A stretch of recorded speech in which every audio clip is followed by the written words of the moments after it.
সামনে থেকে আপনারা মাহফিলের বক্তা নির্ধারণে আপনারা আরেকটু সতর্ক হওয়া লাগবে, ঠিক কিনা বলেন? আপনারা যদি মাহফিলটার গায়ে কালিমা লাগান, বক্তার নাম দিয়ে যদি এমন কিছু লোক নিয়ে আসেন এটা যেটা এই মাহফিলটার সাথে যায় না, এটা কিন্তু আমাদের খেয়াল রাখা লাগবে। আপনি স্বর্ণের দোকানও যদি লোহা তুল্লা রাখেন তত বিপদ, ব্যবসা হয় বালা, এটা মনে করে আপনি 5 কেজি লোহাও তুল্লা রাখছেন স্বর্ণের দোকানও, তত স্বর্ণের বিদ্যুৎই হয়, লোহার তো দাম বাড়ে।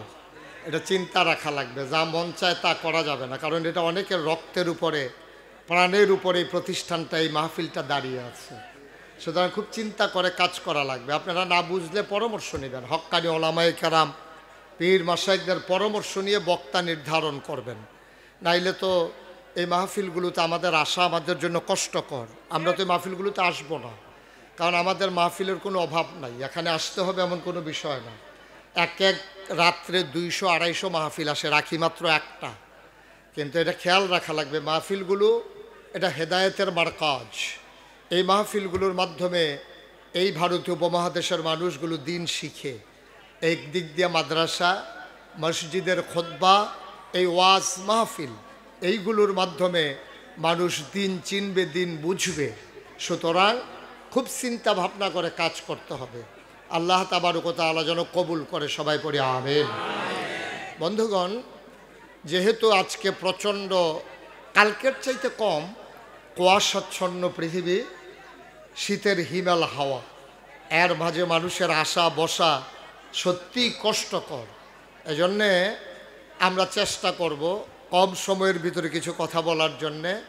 শুরুতে আল্লাহর কাছে দয়া চাই, আপনাদের কাছে দোয়া চাই, আল্লাহ যেন আমার মুখ দিয়ে সেই কথাগুলো বের করে দেন যেগুলো আমার জন্য দরকার এবং আপনাদের জন্য দরকার। সবাই পড়ে না আমিন।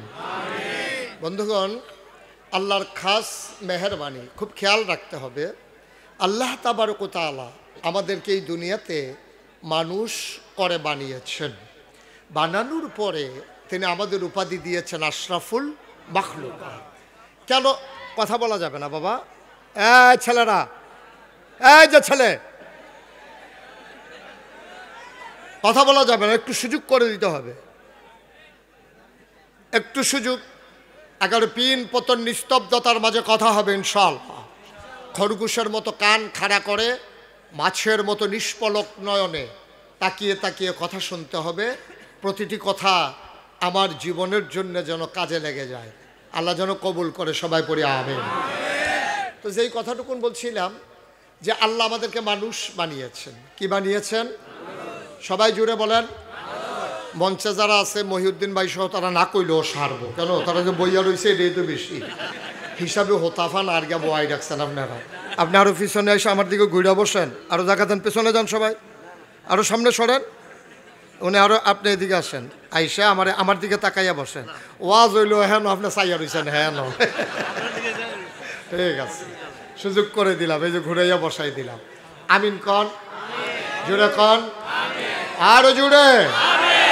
যেই কথাটুকুন বলতেছিলাম, আল্লাহ তাবারক ওয়া তাআলা আমাদেরকে মানুষ বানিয়েছেন। সবাই আমি যেটা প্রশ্ন করি জবাব দেবেন। কি বানিয়েছেন? মানুষ করে বানানোর পরে আমাদেরকে বলেছেন আমরা আশরাফুল মাখলুকাত, আমরা সৃষ্টির সেরা জীব মানুষ। আচ্ছা, কেন সৃষ্টির সেরা জীব? আমাদের শরীর খুব মোটা, এই জন্য আমরা সৃষ্টির সেরা? কথা বলেন, এই জন্য? একটা হাতি কাটলে মিনিমাম 10টা মানুষ বানানো যাবে। হাতি তো সৃষ্টির সেরা হতে পারে নাই। একটা নীল তিমি কাটলে 50টা হাতি বানানো যায়। কই নীল তিমি তো কেউ সেরা বলে নাই। আমার চাইতে আপনার চাইতে জুড়ে দৌড়াইতে পারে। আপনি যে গরুটা পালেন, এই গরুটারে যদি হঠাৎ করে সুইটা যায়, রাগ হয়, আপনি দেখবেন যে আপনার হ্যাসরাইয়া সহ নিয়ে চলে যাবে। চাইলে জুড়ে দৌড়াইতে পারে গরু। আমার চাইতে আপনার চাইতে বড় অনেক প্রাণী আছে, হাতি আছে, এই তারপরে 700-800 কেজি গোশত হয়, 1000 কেজি গোশত হয়। বাংলাদেশেই তো এমন গরু পাওয়া যায়। আর আপনার গায়ে কয় কেজি? আপনি সবটা মিলিয়ে 70 কেজি, 80 কেজি, নাইলে 100 কেজি। 100 কেজির উপরে মানুষ পাওয়া খুব কঠিন। কিন্তু এই 1000 কেজি গোশত হয়, তারে আশরাফুল মাখলুকাত বলা হয় না। 50টা হাতি বানানো যাবে, সেই নীল তিমিকে আশরাফুল মাখলুকাত বলা হয় না। আপনাকে আমাকে বলা হয় কি দিয়া? আপনি খুব জুড়ে দেখেন এই জন্য না, আপনার দুইটা শিং আছে এই জন্য না, আপনার কিচ্ছু নাই, আপনি অসহায় একজন মানুষ। একটা ট্যাংরা মাছ আপনি তারে ধরতে গেলে তার আত্মরক্ষার্থে আল্লাহ 3টা কাঁটা দিছে। একটা শিং মাছ তারও 3টা কাঁটা আছে। একটা মুরগি সেও দেখবেন একটা ঠুকর দিতে আসে, সুবল মারতে আসে, ঠুকর দিতে আসে। একটা খাসি, গরু, সবার একটা না একটা আত্মরক্ষার জিনিস আছে, কিন্তু আপনার কিচ্ছু নেই। আপনি কেউ আপনারে মারতে আসলে আপনার নাড়ি বিঝারণ লাগে, আপনার শরীরের ভিতরে কোনো অস্ত্র শস্ত্র আল্লাহ ফিট করে দেন নাই, তারপরও আপনি আশরাফুল মাখলুকাত। সুবহানাল্লাহ বলবেন না? কেন আপনি আশরাফুল মাখলুকাত? রামচন্দ্রপুরের মানুষ, মুরাদনগরের মানুষ, পার্শ্ববর্তী বাঞ্ছারামপুরের মানুষ, আরেক পার্শ্বে হোমনার মানুষ, মন দিয়ে শোনো রে ভাই, মানুষ কেন আশরাফুল মাখলুকাত? তার চোখ দুইটা বড়, এই জন্য আশরাফুল মাখলুকাত না। তার মাথাটা অনেক বড়, এই জন্য আশরাফুল মাখলুকাত না। তার দেহ অনেক বিশাল, এই জন্য আশরাফুল মাখলুকাত না। আশরাফুল মাখলুকাত মানুষ হয়েছে যেই জিনিস দিয়া, তার নাম হইল আকল। ঠিক কিনা? বিবেক, বিবেচনা, ভালো মন্দ বুঝার ক্ষমতা, এটা আল্লাহ মানুষকে দিয়েছেন, আর কাউকে আল্লাহ দেন নাই। এখন এই বিবেক দিয়া আপনি আশরাফুল মাখলুকাত হইছেন। এখন বিবেক যদি কাজে না লাগান, তাইলে মানুষে কি কয়, আপনার ফুতেরে দৈরা শুধু ফুতেরে আপনি গরুর লগে না ফাইরা আইয়া সেটা ফুতেরে দৈরা ফিটা শুরু করছেন ফাজুন দিয়া। আপনার মায় দৌড়াইয়া আইয়া সেটা তুই একটা গরু সব, তুই তাদের এটা কি শুরু করছ? মায় ফুতেরে গরু কইছে গেলে আপনি গরুর মতো কাম করছেন দেখা। ঠিক কিনা? সারে কয় তুই একটা গাধা হইছ। কেরে তারে গাধা কয় কেরে? কারণ তে ফরা ফারে না, তে ফরা ফারছে না দিকে সারে তারে গাধা কইছে, মায়ের তারে গরু কইছে। তাইলে বোঝা গেল তুমি গরুর মতো কাম করছো দেখা তোমার মায়, তোমার নিজের মায়, যেই মায় ফেরো ধরছে, যেই মায় তোমার জন্ম দিছে, 2.5 বছর যেই মায় বুকের দুধ খাওয়াইছে, এই মায় তোমার গরু কয়, কারণ তুমি গরুর মতো কাম করছো, তুমি গাধার মতো কাম করছো। গাধার নাকি কোনো কিছু মনে থাকে না। তুমি যখন প্রতিদিন পড়া পারো না, স্যার তোমারে গাধা কয়। তাইলে যদি আশরাফুল মাখলুকাত হইতে হয়, 2টা হাত থাকলে, 2টা চোখ থাকলে, কান থাকলে, মুখ থাকলে আশরাফুল মাখলুকাত হওয়া যায় না। আশরাফুল মাখলুকাত হওয়ার জন্য প্রতিটা মানুষের বিবেক থাকা লাগবে। ঠিক কিনা?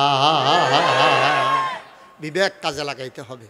বিবেক যখন মানুষ কাজে লাগায় না, ক্ষমতা পাওয়ার পরে মন যা চায় তাই যখন করে, পৃথিবীর ইতিহাস আপনি পর্যালোচনা করে দেখেন, নানান সময় মৃত্যুর কারণে সরকারের বদল হয়, ভোটের মাধ্যমে সরকারের বদল হয়, আন্দোলনের মুখে সরকারের বদল হয়, কিন্তু সরকার বদলের পরে পুরো পৃথিবীর ইতিহাস আপনি পর্যালোচনা করে দেখেন, শিক্ষিত মানুষ যারা গুগলে সার্চ দিয়ে দেখেন, পৃথিবীর ইতিহাসে এই ঘটনা ঘটে নাই। গত 5ই আগস্ট বাংলাদেশে যে ঘটনা ঘটেছে, ঠিক কিনা? কি ঘটনা ঘটছে? সরকারের বদল হয়েছে, এটা না। আমি যেটা বুঝাইতে চাইছি যে সরকার বদল হইতেই পারে, কারণে কারণে হবে, ভোটে হবে, মারার পরে হবে, আন্দোলনের মুখে হবে, কিন্তু সরকার বদলের পরে 330 জন মেম্বার অফ পার্লামেন্ট, আমলা কামলা বদুল্লা, র্যাব গোয়েন্দা, এরপরে ব্যবসায়ী কর্মকর্তা কর্মচারী উপদেষ্টা সবাই মিলে একসাথে দেশ থেকে পালিয়ে গেছে, পৃথিবীর ইতিহাসে নাই। ঠিক কিনা? এটা পৃথিবীর ইতিহাসে বিরল, এটা পৃথিবীর ইতিহাসে বিরল। এটা বাংলাদেশে গোটা পৃথিবীর মানুষ নতুন করে দেখলো সরকারের বদল হতেই পারে। আমি দেশ ছেড়ে চলে যাওয়া লাগবে কেমনে? কেন চলে যাওয়া লাগবে দেশ ছেড়ে? এই দেশ তো আমারও দেশ। আমরা কি বলি যারা আগের ক্ষমতায় ছিল তাদের কি দেশ না? অবশ্যই তাদের দেশ, কিন্তু তারা চলে যাওয়া লাগলো কেন? নিশ্চয়ই এমন কোনো কাজ করেছে যেই কারণে তারা নিজেরা তারা পালাই যাওয়ার। কেউ কিন্তু আপনারা আন্তরিকতার সাথে খেয়াল করেন, রাজনৈতিক নেতৃবৃন্দ বলেন, বৈষম্য বিরোধী ছাত্র আন্দোলন বলেন, কোনো ইমাম বলেন, বক্তা বলেন, কেউ কিন্তু সরকার যে পদত্যাগ দেশ ত্যাগ করবে এটা কেউ চায় নাই। মিছিল করছে কি কয়, দফা 1 দাবি 1 পদত্যাগ পদত্যাগ, এটাই আমরা সারা জীবন শুনছি। ঠিক কিনা কর? ফলাফাইনে মিছিল করছে, রাজনৈতিক দলের নেতৃবৃন্দ মিছিল করছে, দফা 1 দাবি 1 পদত্যাগ পদত্যাগ। আল্লাহ কয় আরে না, দফা এক দাবি এক, দেশ ত্যাগ দেশ ত্যাগ, ঠিক কিনা? এটা আল্লাহর খেলা। এটা হলো যার যার কর্মের প্রায়শ্চিত্ত। আমি মাঝে মাঝে ঘটনাটা মনে হলো অঝুরে কান দিয়ে একা একা, আরে দুনিয়ায় 17 বছর থাকার পরে এই যদি মানুষের রুশানলে পরে দেশ থেকে চলে যাওয়া লাগে, 50 বছর 70 বছর জিন্দেগি করার পরে আল্লাহর আদালতে না জানি আমাদের কি উপায় হবে। এটা মনে হইলে আমি অঝুরে কাঁদি, অঝুরে কাঁদি। এই দেশে বাপের ভিটা আছে, জায়গা জমি সব আছে, তারা চলে যাওয়া লাগলো। আর আমি 70 বছর পরে যখন আমার ইন্তেকাল হবে, আমার প্রতিটি সময়ের অণু পরমাণু, সেকেন্ড, মিনিট, ঘন্টা, দিন, সপ্তাহ, মাস, বছর সবগুলোর যখন হিসাব করা হবে, সেই দিন আমার কি উপায় হবে। মাঝে মাঝে চিন্তা করে আমি কাঁদি। এই কান্না সবারই কাঁদা উচিত। তবে ঘটনায় খুব খুশি হওয়ার কিচ্ছু নাই। সাদা কাগজে লিখে রাখেন, ওরা যেই কারণে দেশ ছেড়ে পালানো লাগছে, আবার যদি আমরা সেই কাজ শুরু করে দেই, আমাদের পরিণতি আর চাইতে আরো ভয়াবহ হবে, ঠিক কি? এখন যদি হাতারা গেছে আগে সিএনজিতে চান্দা তুলতো, এখন আমরা যদি আবার কয়েকজনে গিয়ে আবার চান্দা তোলা শুরু করি, আমরা যদি আবার বাসখেরিয়া টেহা তোলা শুরু করি, একবারে মুরগানছে রামচন্দ্রপুর বাজার তো ব্যস্ত, গরিব মানুষ হেহানতে পারে টেহা খাওয়ান শুরু করি, তো আমরার পরিণতি ওদের চাইতে আরও খারাপ হবে, ঠিক কিনা কর? সুতরাং শিক্ষা গ্রহণ করতে হবে প্রতি ঘটনা থেকে, নাইলে কিন্তু খাইবেন ধরা, ফরবেন মাইনকা সিফাত, ফরবেন মাইনকা সিফাত। সাংঘাতিক। যে ইতিহাস থেকে শিক্ষা নেয় না, গতকালকে থেকে যে শিক্ষা নেয় না, আগামীটা কাল তার কখনো সুন্দর হয় না। প্রতিটি ক্ষণ থেকে সুন্দর নিতে শিক্ষা নিতে হবে। আমিরুল মুমিনিন খলিফাতুল মুসলিমিন, ইসলামের দ্বিতীয় খলিফা হযরত ওমর। মোবাইলগুলো বন্ধ করে দেন, যাদের মোবাইলগুলো মাঝে বন্ধ করে দেন, এগুলা সবাই কনা আমিন, জোরে কনা আমিন। হযরত ওমর একদিন ডাক দেয়া কয়, শোনো, তোমার গতকালকের দিনটার চাইতে আগামী দিনটা যদি সুন্দর না হয়, তাহলে তুমি প্রকৃত মুমিন নও, তুমি প্রকৃত ইমানদার হইতে পারো নাই। কারণ গতকালকে তুমি যেই ভুলগুলা করছো, আজকেও যদি সেই ভুলগুলা করো, তুমি তো গরু ছাগল না, তুমি জন্তু জানোয়ার না, তুমি তো মানুষ। তুমি শিক্ষা নাও না কেন? গতকালকে ভুল হয়েছে, এই জায়গায় গর্তের ভিতরে পা পড়ে তোমার পা মস্কাই গেছে, আগামীকালকে এই গর্তের মধ্যে ফা দিয়ে তার পা ভাঙিয়ে এলেছে, তোতে বদলাইব কবে? আর তোমার মস্কানের পরে তো তুমি সাবধান থাকা দরকার। এখানে একটা গর্ত আছে, আমি যাওয়ার সময় খেয়াল করে যাওয়া লাগবে যেন ওই গর্তে আমার পা না পড়ে। আপনি যদি বারবার গর্তে, এই জন্য নবীজি বলেছেন মুমিন কখনো এক গর্তে 2 বার সাপের কামড় খায় না। কারণ একবার যদি সে সাপের কামড় খায়ও, সে চিন্তা করে আবার যদি আমি এখানে যাই তাহলে না আবার কামড় দিয়ে ফেলবে, এই জন্য সে ওই রাস্তায় আর যায় না, ওই গর্তের কাছেই যায় না। বন্ধুগণ, 1500 বছর আগে নবীজি যখন দ্বীনের দাওয়াত দেওয়া শুরু করলেন, মানুষগুলো হয়ে গেল 2 ভাগ, একদল আল্লাহওয়ালা, আরেক দল শয়তানওয়ালা, একদল জানোয়ারের চাইতে খারাপ, আরেক দল ফেরেশতার চাইতে উত্তম, একদল জান্নাতি, আরেক দল জাহান্নামী। বলেন সুবহানাল্লাহ। কয় ভাগ হইছে? এখনো 2 ভাগ মানুষ আছে। দেখতে মানুষ, নামও মুসলমানের, শয়তানের হেডকোয়ার্টার, এমন মানুষ আছে নাকি নাই? থোতার দাড়ি আছে, পাঞ্জাবি আছে লম্বা, কি সুন্দর কথা কয়, সুরমা তোর কাজল দিয়ে আডে, মনে হয় ফেরেশতা নাজিল হইছে, টেহা সুদে লাগায়, আছে নাকি নাই? ফাইল আটকাইয়া ঘুষ খায়, আছে নাকি নাই? এবারে 60 বছর চাকরি করে রিটায়ার্ড করছে, এবারে ফলাফাইনে চাইতে গিয়া কয়, চাচা ওহন চলেন কেমনে, আগে তো বেতন টেতন পাইছেন, ওহন কেমনে চলেন? কয় লাইরা চাইরা, যে পেনশনের টেহারা পাইছে এবারে লারে সারে মাইদে দিয়ে যেটা এটা দিয়ে চলে। সারাটা জীবন ফাইল লাইরা সেটা খাইলা তুমি, অফিসের মধ্যে ফাইল লাইরা সেটা যাতা দিয়া ধৈরা রেখা টেহা আদায় করে ঘুষ খাইয়া তুমি সংসার চালাইছ, আর অহন তুমি পেনশনের টেহারারে লাইরা সেইরা তুমি চলতে আসো। আব্বা, তুমি আর বদলাইবা কবে? তুমি আর মানুষ হইবা কবে? তুমি তো অমানুষের হইয়া গেছ। তোমার দাড়ি ফাঁকছে, টান টান চামড়া তোমার ঢিল হইছে। আগে গালের চামড়া কি প্লেন আছিল, অহন ভিতরে সাফার দাঁত ফইরা, অহন হেই গালের চামড়া ভিতরে গেছে, গাতা হইছে, ফোয়া খানেক তেল ধরে, হে তেল দেখে সারাশিল তেল দেয়, বেড়া এর পরেও বদলায় না। আর বদলাইব কবে? আর কবে বদলাবে? আর আমাদের এই পরিণতি 29 বছর এখানে মাহফিল হলো, আমাদের যদি নৈতিক মান পরিবর্তন না হয়, আজও যদি আমি নামাজকে পারফেক্ট করতে না পারি, আমি যদি প্র্যাকটিসিং মুসলিম হতে না পারি, আজও যদি আমার ভিতরে চেঞ্জ না আসে, আমি আর বদলাবো কবে? আমার ডেস্ট্রয়, আমার ধ্বংস সুনিশ্চিত। কিয়ামতের ময়দানে আমি মাথা উঁচু করে দাঁড়াতে পারবো না। বন্ধুরা আমার, আয় ছেলে আয়, আয় বসো। তে মনে করছে অন্য হুজুর। বুঝছে না সাফা দিয়া বইয়া থাহ, উডে বেড়া দোহানটা খুললে সারছি না, তাই দোহান বাহি দেন। ঘন্টা দুই এক ওয়াজ করে লইয়ার পরে উঠত, যার লোকের যে উঠবো তারা যাতা দিয়া বয় লইবেন। মহিউদ্দিন বয়রে ইনটাইক বয় রাখছি, বিচার করে দিয়া যাবো। দেখি মস্কারার জায়গা পাইছো, আইলে মনে ধরলে আইবা, মনে ধরলে যাইবা, সিফা দিয়া বইয়া থাও। যতক্ষণ আমি না ছাড়বো ততক্ষণ চিন্তাও করেও না উঠোনে। এটা মনে করছে অন্য হুজুর। বুঝছে না বেড়া, হ্যাঁ তার বেড়ায় বয়লা। তে মনে করছে বয়াম যখন জাগা লই বই বস্তা, তুমি বারবার উঠতে পারবা না বাবা, একবারে ফিক্সড করে দিয়ে তোমাকে বসতে হবে, এটাই তোমার শেষ দাঁড়ানো। আর নাহলে বন্ধ করে দিতে হবে কামারা। বসো তুমি মাঝে দিয়ে দাঁড়াইছো কেন? আবার আর দাঁড়ানো যাবে না আমার শেষ পর্যন্ত, বিরক্ত করবা না, এগুলো আমি পছন্দ করি না। সবাই কন আমিন, জোরে কন, আরো জোরে। আমিরুল মুমিনিন হযরত উমর কাফেরের সর্দারা ছিল। উমরের রাতার ফিডা খাইছেন এমন কোনো বেড়াইত নেই মক্কায়, কথায় না বললে যাতে দিয়ে হতাই লইছে। আর মুখের আগে হাত চলতো, হে উমর, অমর আল্লাহর নবীর এন্তেকাল হয়ে গেল।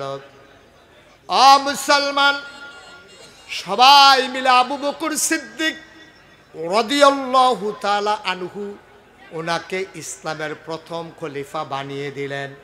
ওনার উপাধি হয়ে গেল খলিফাতুর রাসূল। তিনজন আমিরুল মুমিনিন, খলিফাতুল মুসলিমিন চারজন, হযরত আবু বকর। আমি তো ওয়াজ করতে পারবো না, এই যে পেছনে যে কথা আপনার কেউ শুনেন না, একটু চুপ করাইতে হবে তো বাবা, নাইলে কথা বলতে পারবো না তো আমি। আপনারা মোবাইলগুলো হাতে যারা ধরে রাখছেন একটু বন্ধ করে দেন দয়া করে, এটা বিরক্তের কারণ হচ্ছে। কেউ দেখতে পাচ্ছেন আপনার, নামান এটা, এই মোবাইল কার্ড নামাও, আপনার মোবাইলগুলো বন্ধ করেন। ইউটিউবে হাজার হাজার ওয়াজ আছে, আপনি কয়টা ওয়াজ দেখবেন? সবার মোবাইলগুলো বন্ধ করেন, আপনারটা বন্ধ করেন। কথা শুনো নাই? ছেলে কেন আপনি মোবাইল ধরে রাখবেন? আপনি তো ওয়াজ শুনতে আসছেন, আমি তো সামনে আছি। মোবাইল ধরবেন যখন আমি না থাকি। সারা জীবন তো ইউটিউবের ভিতরে দেখলাম, তো আর আমি বাড়ি শিখতাম ভিতরে চাইয়া থাকলে। এখন আমার সামনে থেকে আমার দিকে তাকাই থাকবেন। আমিন কন, জোরে কন। ওই তো না ওয়াজ মাইর খেয়ে লইছি, জোরে কন। আওয়াজ দিবেন বলিষ্ঠতার সাথে, সবাই কন মারহাবা। যেই কথাটুকুন বলছিলাম, চারজন। পঞ্চম খলিফা হয় উমর বিন আব্দুল আজিজকে বলা হয় পঞ্চম খলিফা, কারণ ওনার জীবনটা ছিল আবু বকর, ওমর, উসমান, আলীর সাথে সামঞ্জস্যপূর্ণ। এই চারজন হলো খলিফাতুল মুসলিমিন, আমিরুল মুমিনিন। এর ভিতরে প্রথম যিনি আবু বকর সিদ্দিক, ওনাকে বলা হয় খলিফাতুর রাসূল। ভাই আপনি তো এটা করে আওয়াজ শুনতে পারতেন, আপনি আমার দিকে চান একবার 50 বার চান, হেডার ফাইল, এটা বন্ধ করেন, বন্ধ করেন এটা। আপনি তো আওয়াজ শুনতে আসতেন, কি তামাশা শুরু করছেন আপনি? আমিন কন। যে কথাটুকুন বলতেছিলাম, তিনজন হইল খলিফাত আমিরুল মুমিনিন, আর একজন হইল খলিফাতুর রাসূল, বাকি তিনজন হইল খলিফাতুল মুসলিমিন, মুসলমানদের খলিফা। আর রাসূলের খলিফা মানে কি? রাসূল যাকে নির্ধারণ করে দিয়েছেন তিনি হলেন আবু বকর সিদ্দিক। সুবহানাল্লাহ বলবেন না? অসুস্থতায় তিনি যখন নুয়ে পড়লেন, আর দাঁড়িয়ে থাকতে পারছিলেন না, আল্লাহর নবী পিছনের কাতারে চলে আসলেন, তিনি বসে পড়লেন। আবু বকর সিদ্দিককে বললেন, যাও নামাজটা পড়াও। সবাই বুঝে গেছে নবীজি যখন থাকবেন না, নবীর অবর্তমানে যিনি দায়িত্ব পালন করবেন তিনি আর কেউ না, তিনি আবু বকর সিদ্দিক। বলেন সুবহানাল্লাহ। আবু বকর সিদ্দিকেরও এন্তেকাল হয়ে গেল। এবার সবাই মিলে তালাশ করতেছে হযরত উমর বিন খাত্তাবকে। খাত্তাবের বেটা উমর, সবাই মিলে তালাশ করে, উনি কই? ওনারে খুঁজে পাওয়া যায় না, গেল কই গেল কই। সবাই মিলে ওমর রাদিয়াল্লাহু তাআলা আনহুর বাড়িতে গেলেন, দেখে দরজা বন্ধ করে ফুফাইয়া ফুফাইয়া কান্দে। সবাই কয় আপনি কান্দেন কেন? নবীজি নাই, আবু বকর নাই, এখন কে দায়িত্ব পালন করবে? আপনি চলে আসেন। আবার ওমর কান্দে আর কয় আমি তো এই ভয়টাই পাইছিলাম, কারণ আমি তো খলিফা হতে চাই না, কারণ আমি যদি শাসন ক্ষমতা নেই, আমার আমলে ফুরাত নদীর তীরে একটা কুকুর যদি না খেয়ে মারা যায়, আল্লাহ যদি ডাক দেয়া কয় ওমর রে, ওমর তোর আমলে একটা কুকুর কেন না খেয়ে মারা গেল, জবাব দে। সেই দিন আমি কি জবাব দেব? এই ভয়ে আমি আর তোমাদের সামনে যেতে চাই না, আমার খলিফার দরকার নাই। এটার নাম হইল ইসলাম। দায়িত্ব দিতে চাইলেও দায়িত্ব নিতে চায় না। আর বাংলাদেশের ব্যতিক্রম, নির্বাচনের খবর নাই, তা গাছের ভিতর টাতলারে ঠিক কিনা শুভেচ্ছা, ঈদুল আজহার শুভেচ্ছা, তে গাছ উইটা আতলারতে আছে। আরেকবার সিটাগাংতে রামচন্দ্রপুর নামছে, এই গাছের তলি দিয়া যাইতো লইয়া, এবার আন্দার কিছু ফর, এবারে দেখে যে কারা জানি মাথার উপরে আতলারে। ও মা গো কইয়া চিল্লান দিয়া লুলমুল সাইডা দিছে, বেহুশ হইয়া ফুটে রইছে। দারোয়ান মারোয়ান দৌড়াইয়া আইয়া দেহে, এবারে দাঁত খিলকি দিয়ে উঠে লেগেছে গা, এই সাইডে দিয়ে লুলমুল সাইডা দিছে, লড়ে না। ফানি ডানি ডাইল্লা হুশ করছে। পরে কয় কি তো ভাই আপনি কত এখান দিয়ে আইয়েন যান, আপনি আটকা বেহুশ হয়েছেন গেরে? কয় কারা জানি গাছ উইটটা আতলারে। দারোয়ানে কয় আমরা দি সারাটা বছর এখনো দায়িত্ব পালন করি, কোনো সময় দেখলাম আপনি কই দেখলেন গাছ উইটটা চাই আইনছেন গাছের তলে নিচে? পরে কখনো তো আতলারে চাইয়া দেহে টর্চ লাইট ট্রিপ দিয়া উফের ফেল চাইয়া দে তে আতলারে নির্বাচন করবো। বড় বড় নির্বাচনের খবর নয়, তুই হ্যাঁ উইটটা আতলারস কিন্তু তুই ঠিক কিনা কও? আহারে খালি খালি ফদফদবি পাইতো, খালি ফদফদবি পাইতো। বাজার কমিটি হইছে, হেতে ওই কমিটি ঢুকতে পারছে না দেখা, হেতে গিয়ে সেটা কয় ভাই এটা বাজার কমিটি হইছে না। কয় কিতা? তোরা বাজার একটা কমিটি সারে, আলগা আলগা বাজার কমিটি করো না কেন? কয় কেমনে? কয় বাঁশ বেতার লেগা করো, এই তরকারি বাজার করো, মাছ বাজার করো। এরপরে গিয়াতে ঢুকছে, তার শান্তি নাই ডুহনের আগ পর্যন্ত। খালি নেতা হইতো। আমরা দেশ যদি খালি কইতো কারা কারা নেতা হইবে, তো এটা কর্মীতে বেশি নেতা পাওয়া গেল, ঠিক কিনা কও? আর হযরত উমরের মতো মানুষ আবু বকরের ইন্তেকালের পরে ফলাই গেছে, ভাগ্যা গেছে। আমার লাগতো না, এই নেতাগিরি লাগতো না ভাই। ও আমার ডর করে কিয়ামতের ময়দানে আল্লাহ যদি একটা কুত্তা আমি উমরের শাসন আমলে যদি না খাইয়া মারা যায়, আর কুত্তারা যদি আমার নামে বিচার দেয়, সেদিন আমি কি জবাব দেব? এই বই আমি ঘরের ভিতরে ঢুকিয়া কানতে আসি। অর্ধেকটা পৃথিবীর প্রেসিডেন্ট, একটা মিষ্টি কুমড়ারে তুমি সমান সমান কূপ দিয়া কাটলে অর্ধেকটা যেরকম, পুরা পৃথিবীটাকে তুমি দুই টুকরা করলে অর্ধেকটার প্রেসিডেন্ট ছিল ওমর। ৩৩ লক্ষ স্থলভাগের প্রেসিডেন্ট ছিল ওমর, জলভাগ সহ অর্ধেকটা পৃথিবী তিনি প্রেসিডেন্ট ছিলেন।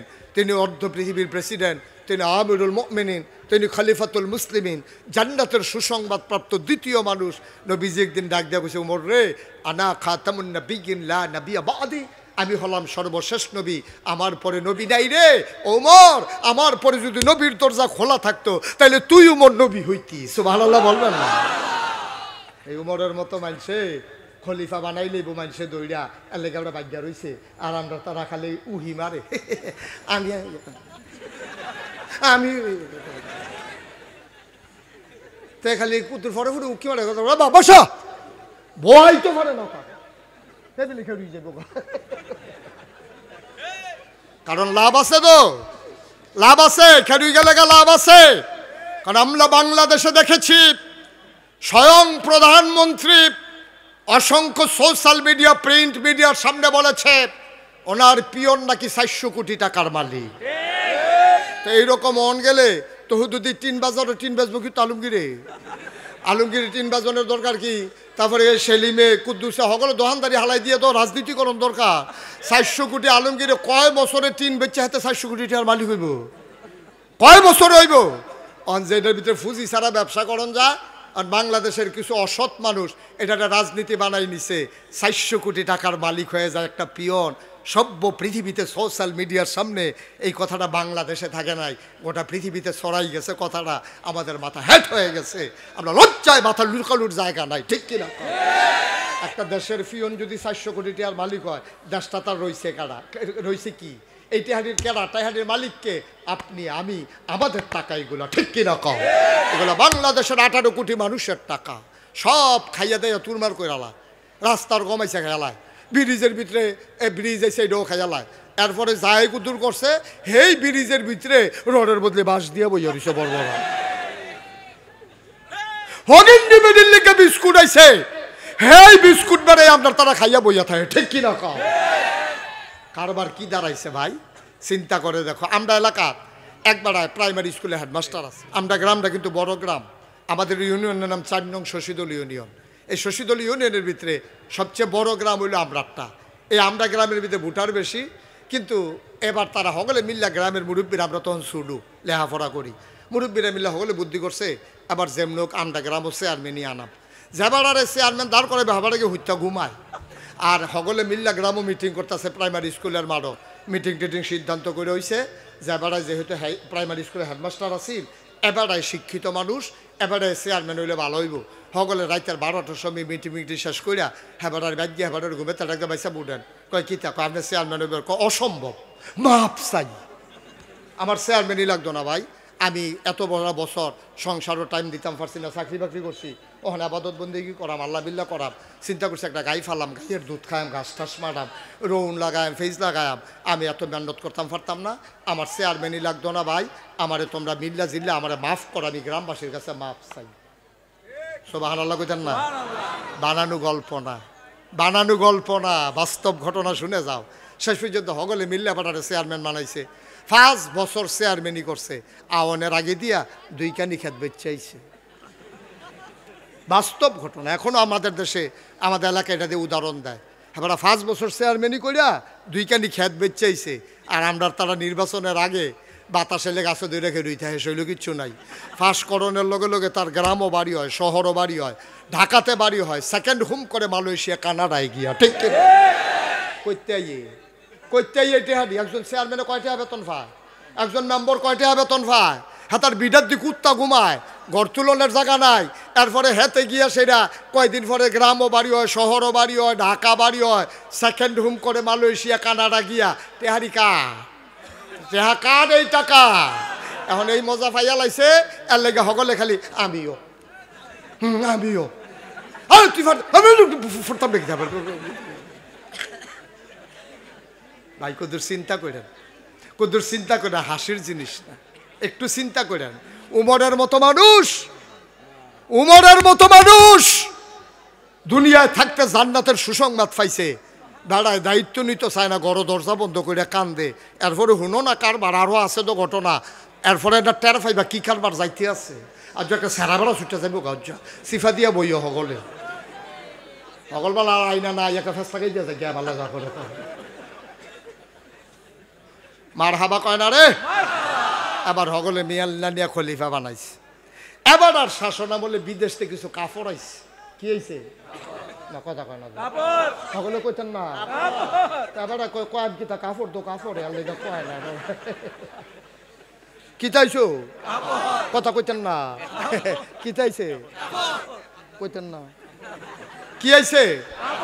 কাপড় আইছে। পরে এবার এই হযরত ওমর তালিকা করছে, প্রাপ্তবয়স্ক সকল মানুষের তালিকা করো। মনে করেন মহিউদ্দিন ভাইয়ের দায়িত্ব দিল কাকুবাদ সাহেবে যে তোমার রামচন্দ্রপুর এলাকায় মোটামুটি বয়স 12 উপরে মরছে না হলো, তাদের তালিকা করে জমা দাও, জনের 3 গজ করে কাপড় দেব। মনে করেন মানে এবার তালিকা দিছে, হযরত ওমরের তালিকা কেমন করেন করলাম, তালিকা করছে। পরে সবাই 1 টুকরা করে কাপড় পাইছে। এরপরে শুক্রবারে এরা ইসলামের নিয়ম হইল যিনি রাষ্ট্রের প্রধান হবেন তিনি শুক্রবারে জাতীয় মসজিদে খুতবা এবং নামাজ পড়াবেন। আজান হইছে, খুতবার টাইম হইছে, সকলে তাহিয়াতুল দুখুলুল মসজিদ কাবলাল জমা ফইরা বইয়া রইছে, ইমাম আইয়া না। সবাই টেনশনে পড়ে গেছে, ইমাম সাহেব এখনো আসে না, সূর্য হাইলা গেছে, কারবার কি? এই জারে একটা সুডু ফলারে ফাটাইছে, তুই গিয়া চাই আইসান, আমরা উমরে আইয়া না গেরে। তো সুডু ফলায় দৌড় দিয়া গিয়া দেহে উমর এমনি বইয়া রইছে, রইদ ফিটটা ফুটে যে গেতে আছে, আর এবার একটা পাঞ্জাবি সরাই দিয়া রাখছে বালুর উপরে। হেতে গিয়া সারা সালাম দিছে, আসসালাতু আসসালামু আলাইকা ইয়া আমিরাল মুমিনিন ইয়া খলিফাতাল মুসলিমিন। উমর আপনাকে সালাম, সবাই তো আমারে ফাটাইছে, আপনি মসজিদে যান না করে নামাজের টাইম যে গীতে আছে। ওমরে মুস্কি হাসি দেখো, ওয়ালাইকুম আসসালাম বাবা, তুমি গিয়া বলো আমি আসতেছি। পাঞ্জাবিটা যে ধুইয়া দিছিলাম আতকা, এটা শুকাইতে একটু দেরি হয়েছে। আমি মনে করছি পাঞ্জাবিটা বালাই, গাও দিতাম গিয়া দেখি ময়লা হইয়া রয়েছে কিছু। এখন জমার দিন পাঞ্জাবিটা ময়লা পাঞ্জাবি গাও দিয়া ভাল লাগছে না, এর লেগে ধুইয়া দিছি, শুকাইতে একটু দেরি হইতেছে। আমি আইতে আসি, তুমি গিয়া কও শুকাই গেছে, আমি গাও দিয়ে আইতে। সব আনার লাগতেন না। তাইলে বোঝা গেল ওমরের পাঞ্জাবি 10-12টা। কথা কয় না তো, কয়টা কয়টা? অর্ধ পৃথিবীর প্রেসিডেন্ট পাঞ্জাবি কয়টা রে?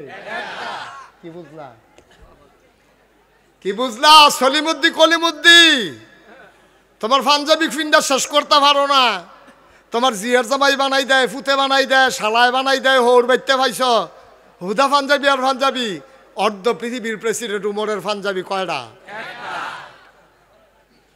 হযরত ওমর আবার পাঞ্জাবি গায়ে দিয়া মসজিদে নববীর বারান্দায় আসলেন।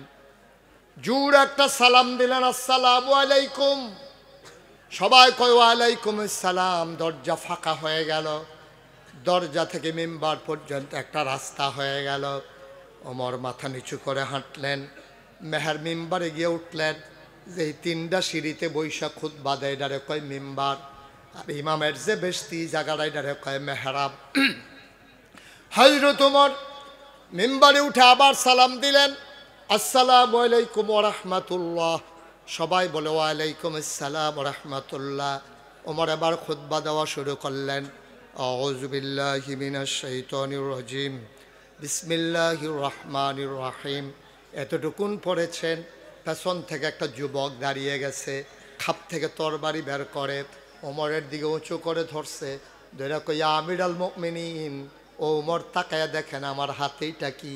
কয় তরবারি। কয় কিছুদিন আগে আপনি সবাইকে এক টুকরা করে কাপড় বন্টন করেছেন, নিশ্চয়ই আপনিও এক টুকরা পেয়েছেন। আমরা সবাই নতুন কাপড়ের পাঞ্জাবি বানাইছি। আপনার পাঞ্জাবি দেখি নেসফে সাক, হাঁটুর নিচে নেমে গেছে এক বিগত। আহা, হাঁটুর নিচে নেমে গেছে এক বিগত। আর আমাদের পাঞ্জাবিগুলো হাঁটুর নিচে নামাইতে পারলাম না। আপনার পাঞ্জাবি এত লম্বা হইল কেমনে? আমার পাঞ্জাবি দিয়ে এত লম্বা হয় না। আমরা সবাই পাঞ্জাবি বানাইলাম, কারো পাঞ্জাবি এত লম্বা নাই।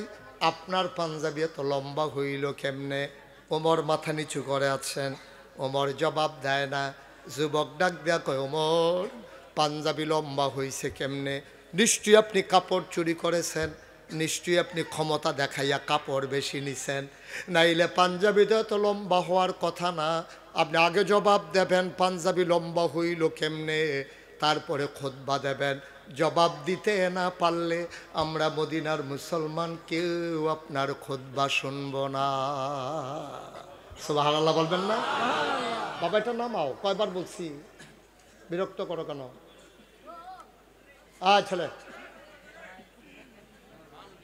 কেন আপনার পাঞ্জাবি লম্বা হইল?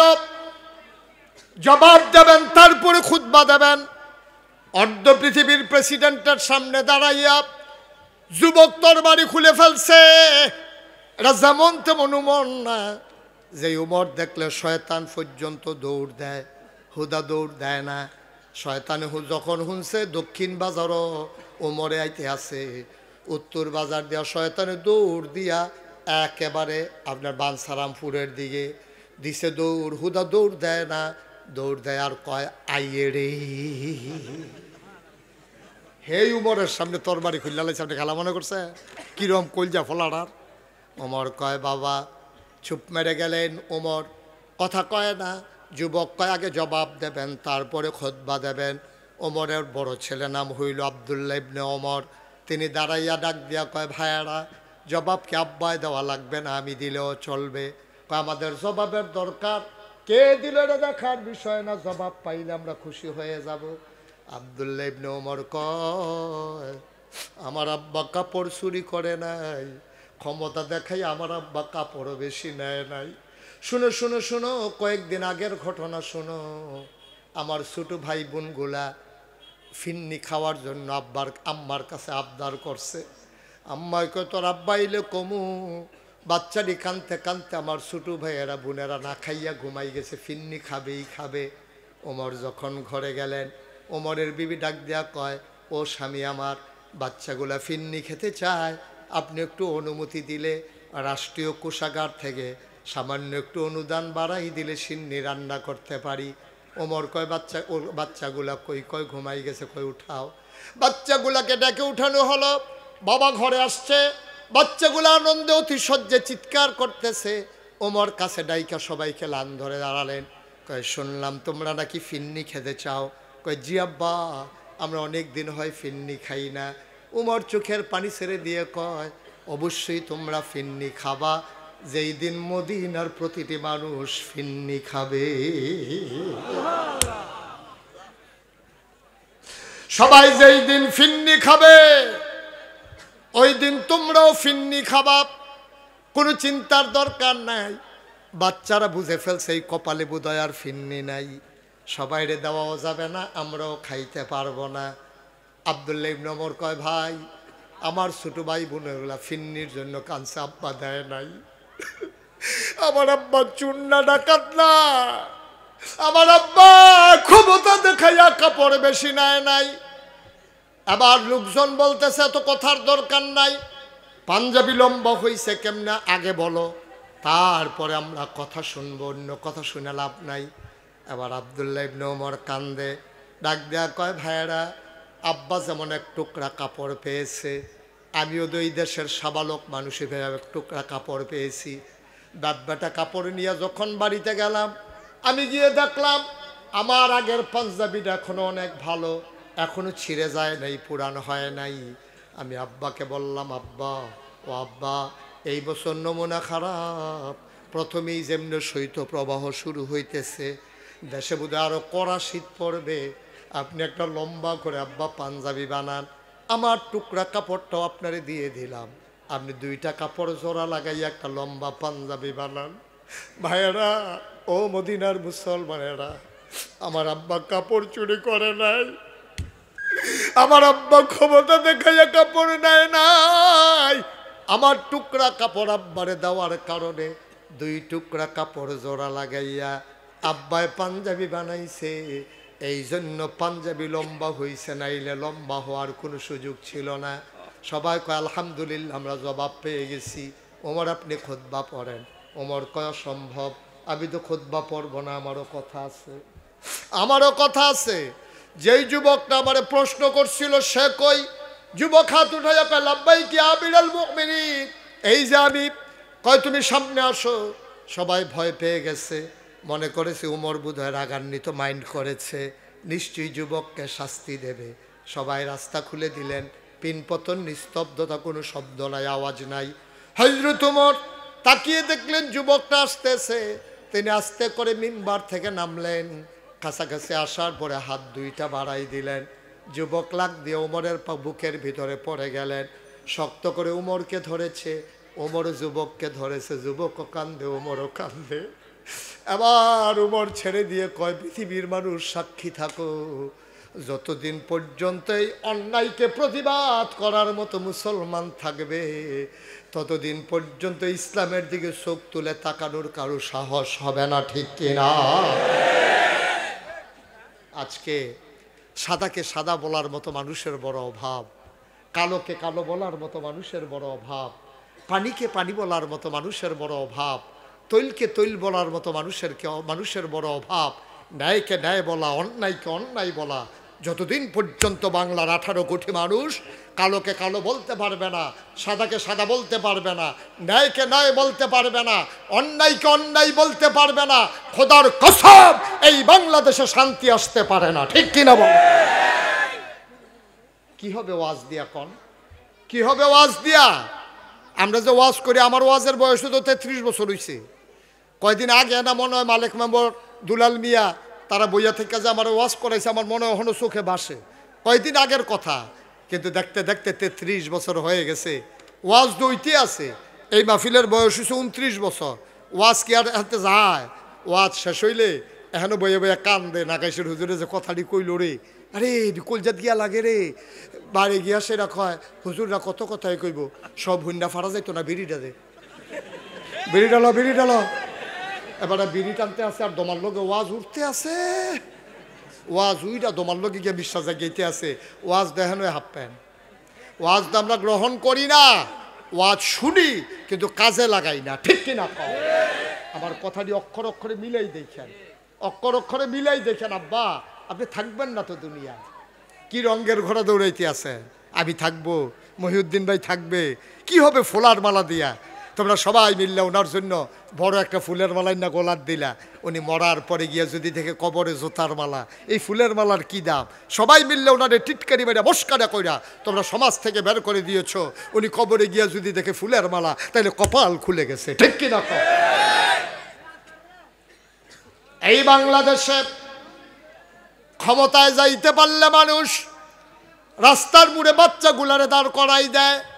নেতা আসবে, মন্ত্রী আসবে, এমপি আসবে, ছোট ছোট বাচ্চাগুলা রাস্তায় দাঁড়াইয়া দাঁড়ায় নিশান লাড়ে, মাইয়া ফানগুলা রাস্তায় দাঁড়াইয়া দাঁড়াইয়া পতাকা লাড়ে। এই লাড়তে লাড়তে তাই লইয়া ফুইরা গেছে গা বেহুশ হইয়া, ফানি টানি ডাইল্লা আবার খেলা করাই দিছে। নেতা আসবে দিনের 10টায়, আসছে বিকাল 4টায়। এই সারাটা দিন বাচ্চা কাচ্চাগুলারে দাঁড় করাই রাখলা। ভাই মনে রাখবা কিয়ামতের ময়দানে তার জন্য জবাব দিতে হবে, ঠিক কিনা? কেডাই বুঝাই, কে বুঝাইবে? আমরা তো কথা কইতে আছি, আগেও তো কইছি, অহনও কইতে আছি, কথা শুনে না তো। যার যেমনি যদি কথা শুনতো তাহলে আজকে এই অবস্থা হয় না তো। কথা শুনতে হবে। আমি আপনার শত্রু না, আমি কোনো এখনো নির্বাচন করতাম আইছি না। আমার কথা বলতেই হবে, আপনারও কথা শুনতে হবে। আপনি কথা শুনলেই লাভ, না শুনলেই লস। লস আমি দেওয়া লাগবে না, আপনার আচরণে আপনি লস হবে, ঠিক কিনা কও? কথা শুনলে আপনার লাভ, না শুনলে আপনার লস। দেখেন না, এই যে ইন্ডিয়া, আমরা একটা স্বাধীন রাষ্ট্র, স্বাধীন একটা দেশ বাংলাদেশ।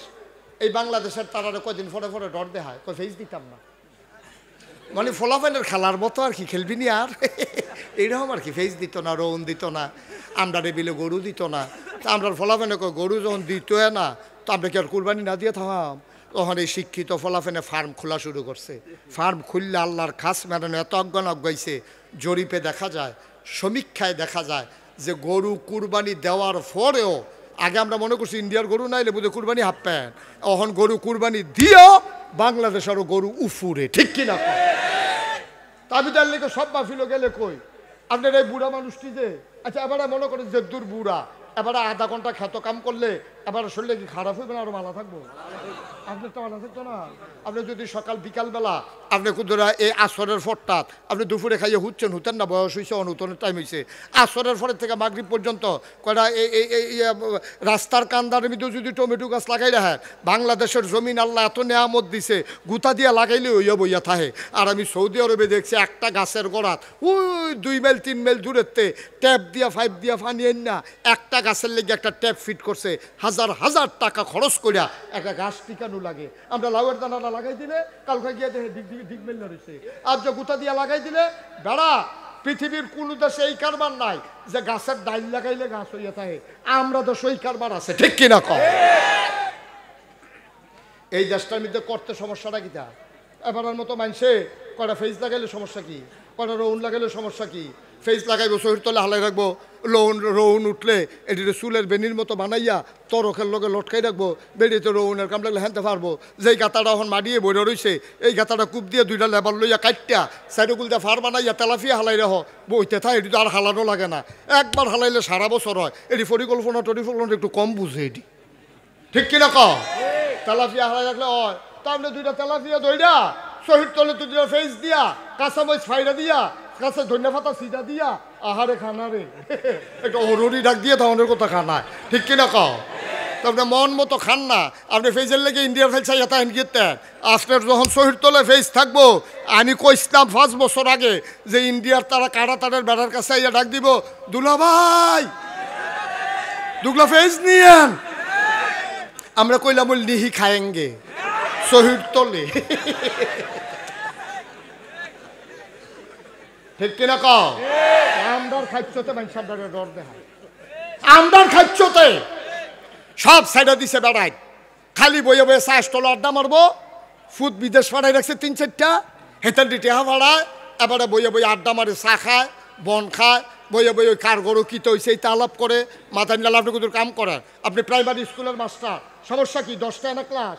আপনি সকালবেলা উঠটা ফজরের নামাজ পড়িয়া দুগলা চিরামুড়ি চা খাইয়া দুগলা ঘাস তুলেন, গাড়িটা দোয়াইয়া ঘাসটি খাওয়া দিয়া আপনি স্কুলে যাই যান। দুপুরবেলা লেজার ফললে আবার আইয়া ঘাসটা গরু ডারে দুগলা পানি খাওয়াইয়েন, ফ্যান খাওয়াইয়েন। এরপরে বিকালবেলা আবার দুগলা ঘাস তুললেন, মহিষ খেতে মহিষ হইলো, ঘাসে ঘাস হইলো, ফেজে ফেজ হইলো, রৌনে রৌন হইলো। এমনি বইয়া বইয়া সব কিনতেন যাইবেন। এর লাগে ইন্ডিয়ার তারা ডর দেখায়। আমরা যদি সুযোগ হইয়া যাই যাই, ইন্ডিয়ার তারা ডর দেয় তো না, ফিরেও আমাদের দিকে তাকানোর সাহস নাই, ঠিক কিনা?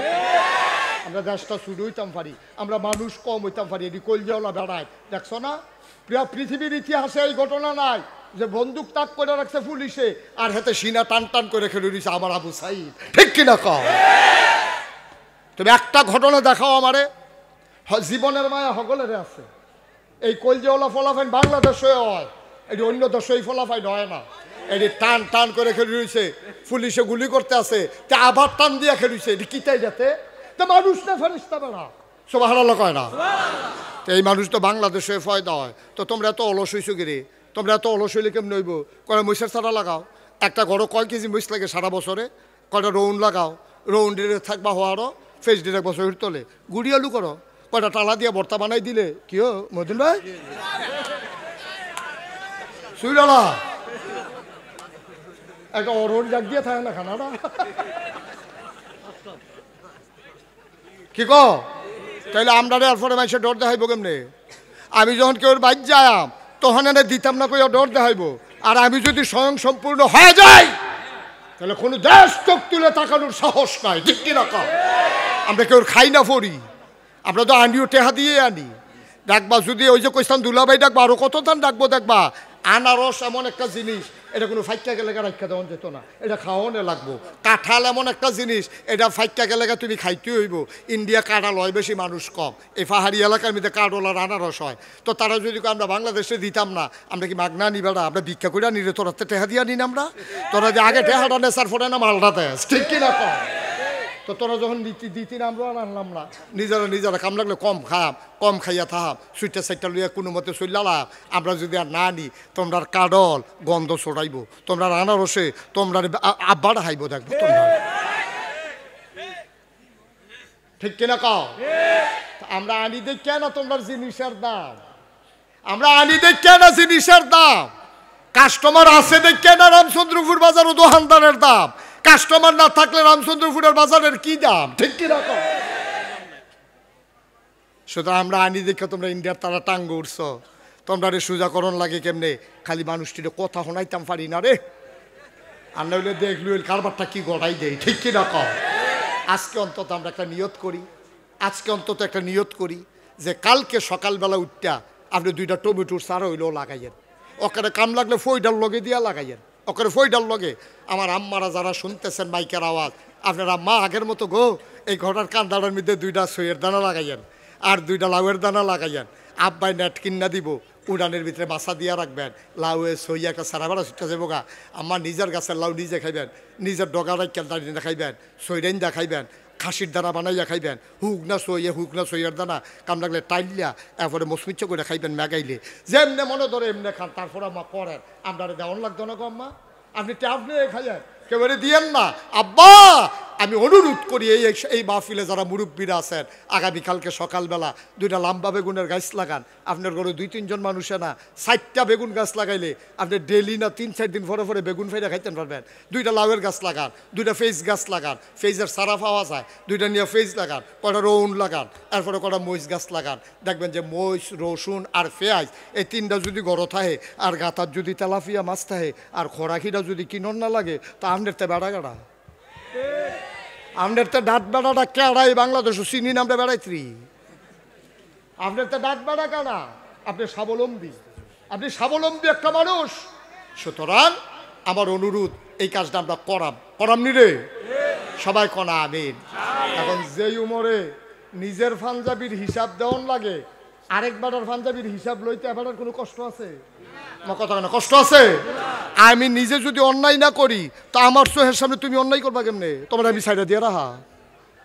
আমি প্রেসিডেন্ট হইয়া যদি টেহা না মারি, তুমি দপ্তরি হইয়া নাইট গার্ড হইয়া টেহা মারা দিবা, বেড়া হতো।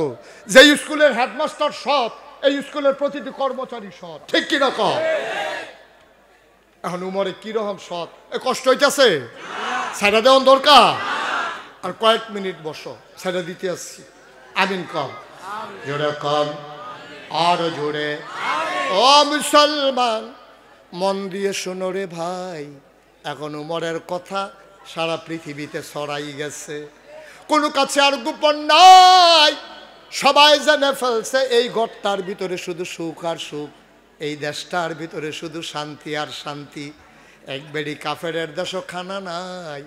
উমরের কথা শুনছে মদিনায় নাকি আর আমার ছেলে, এই যে লোকটারে বসন্ত, বসো বাবা, বসো তুমি একটু।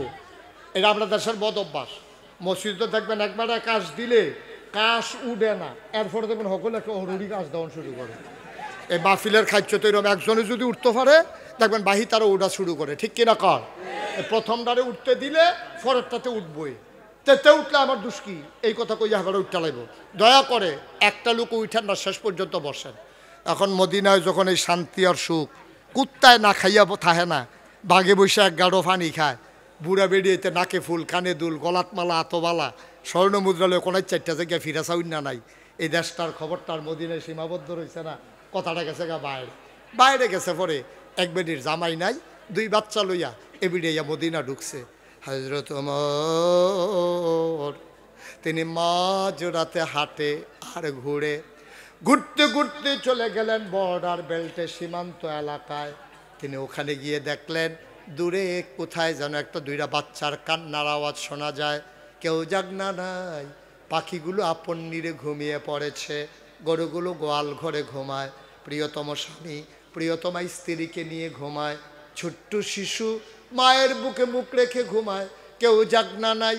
মুসলমান, ওমর হাতের ভিতরে একটা চামড়ার চাবুক, ওমর হাঁটতেছেন আর কান এই যে আমি কইতে আছি তারা উঠতে আছে, তো কখনো ওয়াজটা করুন, কখনো তো দোয়া দিয়া দেই, মোনাজাত করে দেব, একটু সুযোগ দেন। আমিন কর। উমর ওই গুডাউনের কাছে গিয়া কর্মচারী তাড়াতাড়ি বস্তাতে আটাবো। শেষ রাত, বস্তায় আটা ঢোকানো হলো, বলল সবজি দাও, সবজি দেওয়া হলো, বলল পাকা খেজুর দাও, দেওয়া হলো, বস্তার মুখ বেঁধে দেওয়া হলো। 2 জন কর্মচারী দৌড়ে আইসা কয়, ইয়া আমিরাল মুমিনিন, কোথায় যাওয়া লাগবে? আপনি সামনে সামনে যান, বস্তা নিয়ে আমরা আসতেছি। ওমর ডাক দেয়া কয়, তোমরা কারা? আমরা এই রাষ্ট্রের কর্মচারী। কয় তোমাদেরকে আমি ডাকছি নাকি? কয় ডাকা লাগবে কেন? বস্তা রেডি হইতেছ, নেওয়া তো লাগবে, কেন ডাকতে হবে আমাদেরকে? ওমর ডাক দেয়া কয়, বাবা তোমার মাথায় তো আটার বস্তা দেওয়া যাবে না, কারণ দায়িত্ব আমার, বস্তাও থাকবে আমার মাথায়। বলো সুবহানাল্লাহ। অর্ধেকটা পৃথিবীর প্রেসিডেন্ট, খেলা মনে করছেন আপনি? অর্ধেকটা পৃথিবীর প্রেসিডেন্ট কয় তোমরা বস্তা লোন লাগতো না, আমার বস্তা আমি নিতাম পারা। কারণ কর্মচারীরা কত আমরা থাম, কিন্তু আমরা রিজেন্ট দিলাম, আপনারা বাদ দিয়ে দেন, চাকরি দিয়েন না আমরারে। আপনি যদি সব পারেন তো আপনারা কর্মচারী রাখছেন কি করতে? ওমর ডাক দেয়া কয়, বস্তা নেওয়ার বুঝি তোমাদের বড় শখ? কয় শখ না, দায়িত্ব। আমরাও তো এখানে কাজ করি, আপনার যেমন দায়িত্ব আমাদেরও তো কিছু দায়িত্ব আছে। ওমর কয়, বস্তা আমি দিতে পারি তার মাথায়, কিয়ামতের ময়দানে আমার যখন একটা গোনার বস্তা হবে, আমি ওমরের যখন গোনার বস্তা হবে, আমি শুনেছি যার যার গোনার সে নিয়ে উঠবে। তোমাদের ভিতরে কেউ যদি আমার গোনার বস্তাটা মাথায় নিতে পারো কিয়ামতের ময়দানে, তাইলে আজকে আটার বস্তা আমি তোমাদের মাথায় দেব। এখন আর কেউ আগায় না। হযরত ওমর কয়, জানতাম গোনার ভাগ কেউ নেবা না, আটার বস্তা নেওয়ার দরকার নাই। বলেন সুবহানাল্লাহ। এই যে সংসারের জন্য আমরা এত কিছু করতে আসি, এটা তো ডাক। ওই মুরব্বী কি শুরু করছেন আপনারা? একটু সুযোগ, আমিন কর, জুড়ে কন, আরো জুড়ে।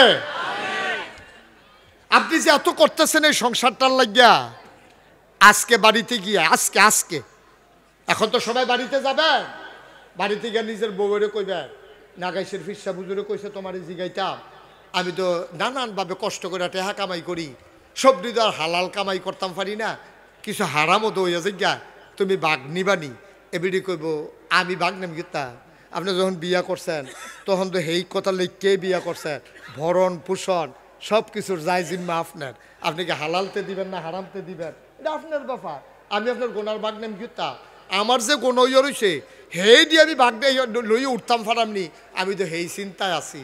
আপনি তো কন জিয়ের লিগা ফুতের লিগা বউয়ের লিগা আপনি মেহনত করে হালাল হারাম নাই কামাই করতে আছেন।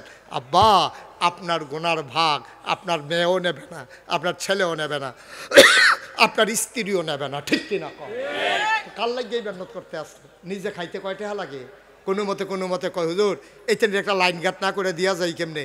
এটার দায়িত্ব আপনার না, আপনি যে দূর ফারেন রাখা যাবেন, আপনি ওখানে ফাঁস করাই দিয়া যাবেন, 4 ফুটের 4 বিটাত ঘর তুললে দিয়া যাবেন, এর দূর সামর্থ্য আপনাকে আল্লাহ নাও দিতে পারে। আপনি এখানে একটা মাতাল করে এই যে বড় করে দিয়ে গেছেন, এইটাই মাতাল করা। আপনার আব্বাই আপনারে কি দিয়া গেছে, আমার আব্বাই আমারে কি দিয়া গেছে, আমরা চলতাছি না হন, আপনারা ফুটো আপনি মরে যাই এখন ভালো চলবো, আপনি টেনশন করেন না, ভালো চলবো। আপনি হারাম পথে কামাই করে ফুটাইতে এস্টাবলিশ করে দিয়ে যাওয়ার কোনো দরকার নেই, কোনো দরকার নেই। আপনার স্ত্রীর দায়িত্ব নেবে না, আপনার সন্তান দায়িত্ব নেবে না, আপনার গোনার দায়িত্ব আপনাকেই নিতে হবে। উমর এবার বস্তা মাথাত লইছে, সব আনার কইতেন না?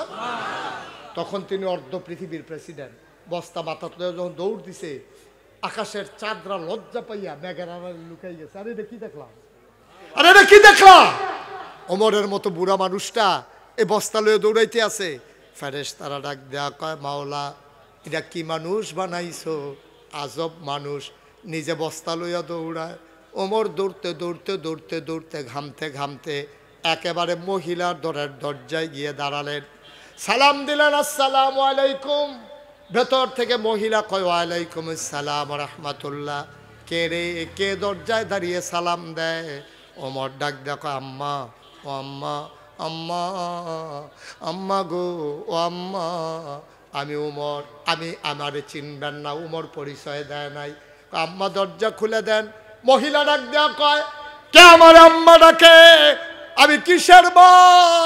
আমার জন্ম দেওয়া ছেলেদেরকে আমি 3 দিন হয় খাবার দিতে পারি না, আমি কিসের মা? আমার আর কেউ মা ডাইকো না।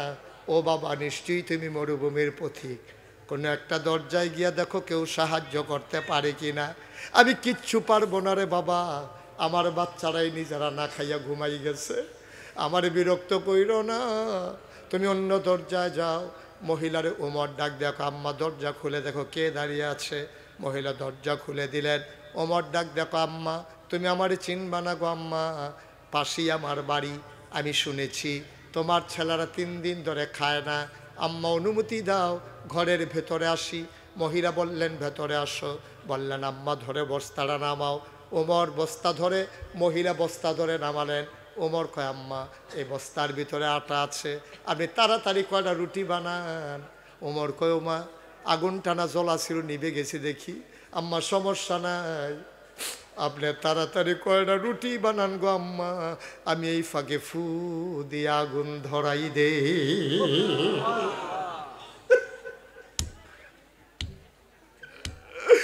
আর রামচন্দ্রপুরের মুসলমান, অর্ধ পৃথিবীর প্রেসিডেন্ট উমর, চুলার ভিতরে ফু দিয়ে আগুন ধরা, আর মহিলা বৈশা বৈশা রুটি বানায়।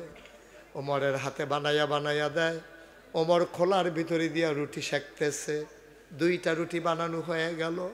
ওমর ডাক দেখো আম্মা, ও আম্মা অনুমতি দেয়, আমার ভাইদেরকে ডাইকা উঠাই, না খাইয়া ঘুমাই গেছে।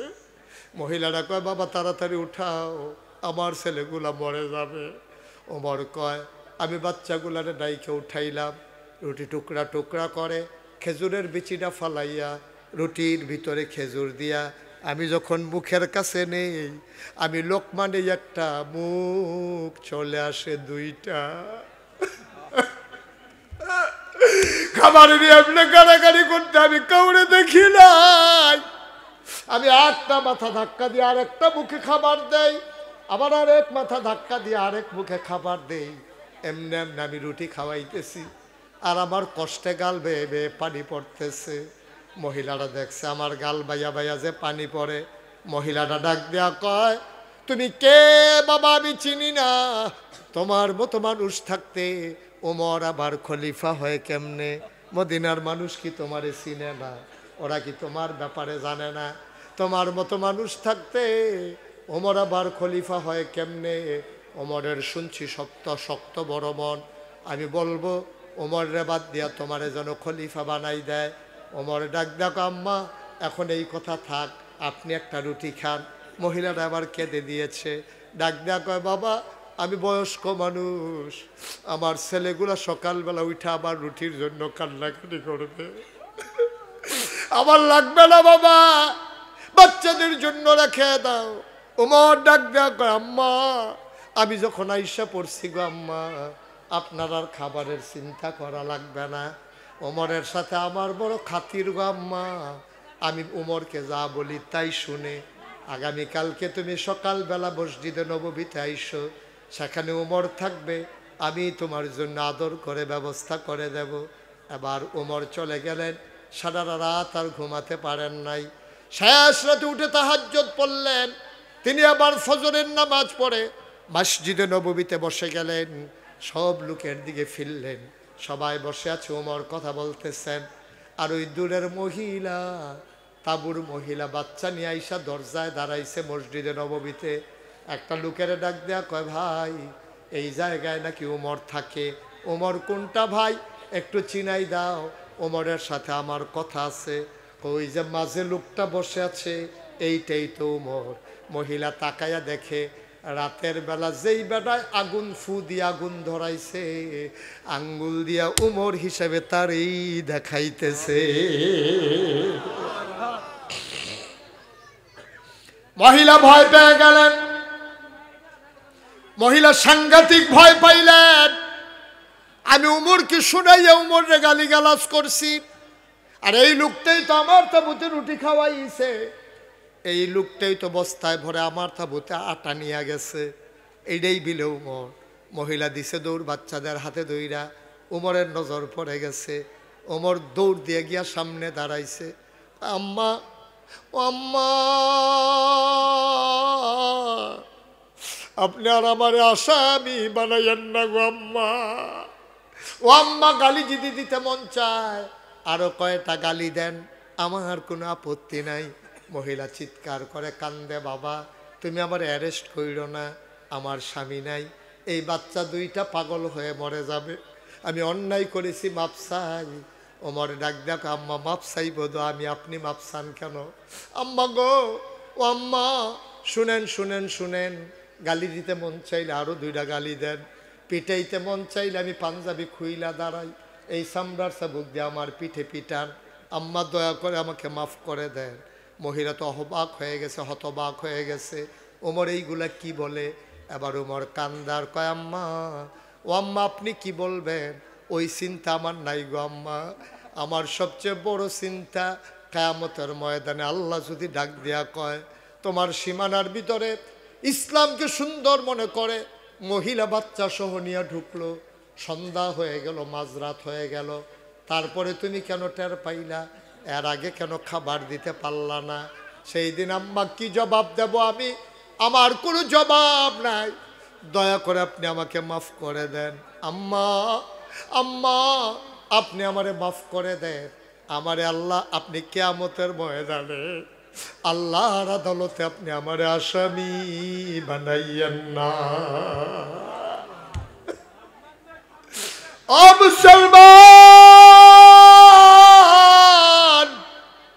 মুশতাক ফৈজি যদি কোনোদিন না আসে, কোনোদিন যদি তোমাদেরকে না ডাকে, মনে রাখবা আমি এসেছিলাম, মনে রাখবা কথা কয়টা বলে গেলাম। দুনিয়া থাকার জায়গা না রে আব্বা, দুনিয়ায় থাকতে পারবা না। 33 বছর মুশতাক ফৈজি মাহফিল করে, কনকনে ঠান্ডার ভিতরে কুয়াশার চাদর যখন পৃথিবী ঢেকে দিয়েছে, তোমরা যেমন করে হাজির হয়ে গেছো, আমার মন সাক্ষী দিয়েছে আল্লাহ তোমাদের মাহফিল কবুল করে নিয়েছে। মনে করেন হুজুরে ধমক দেয় দেখি এতক্ষণ বইয়া রইছি, আপনার গোনা তো আমি মাপ চাইব না।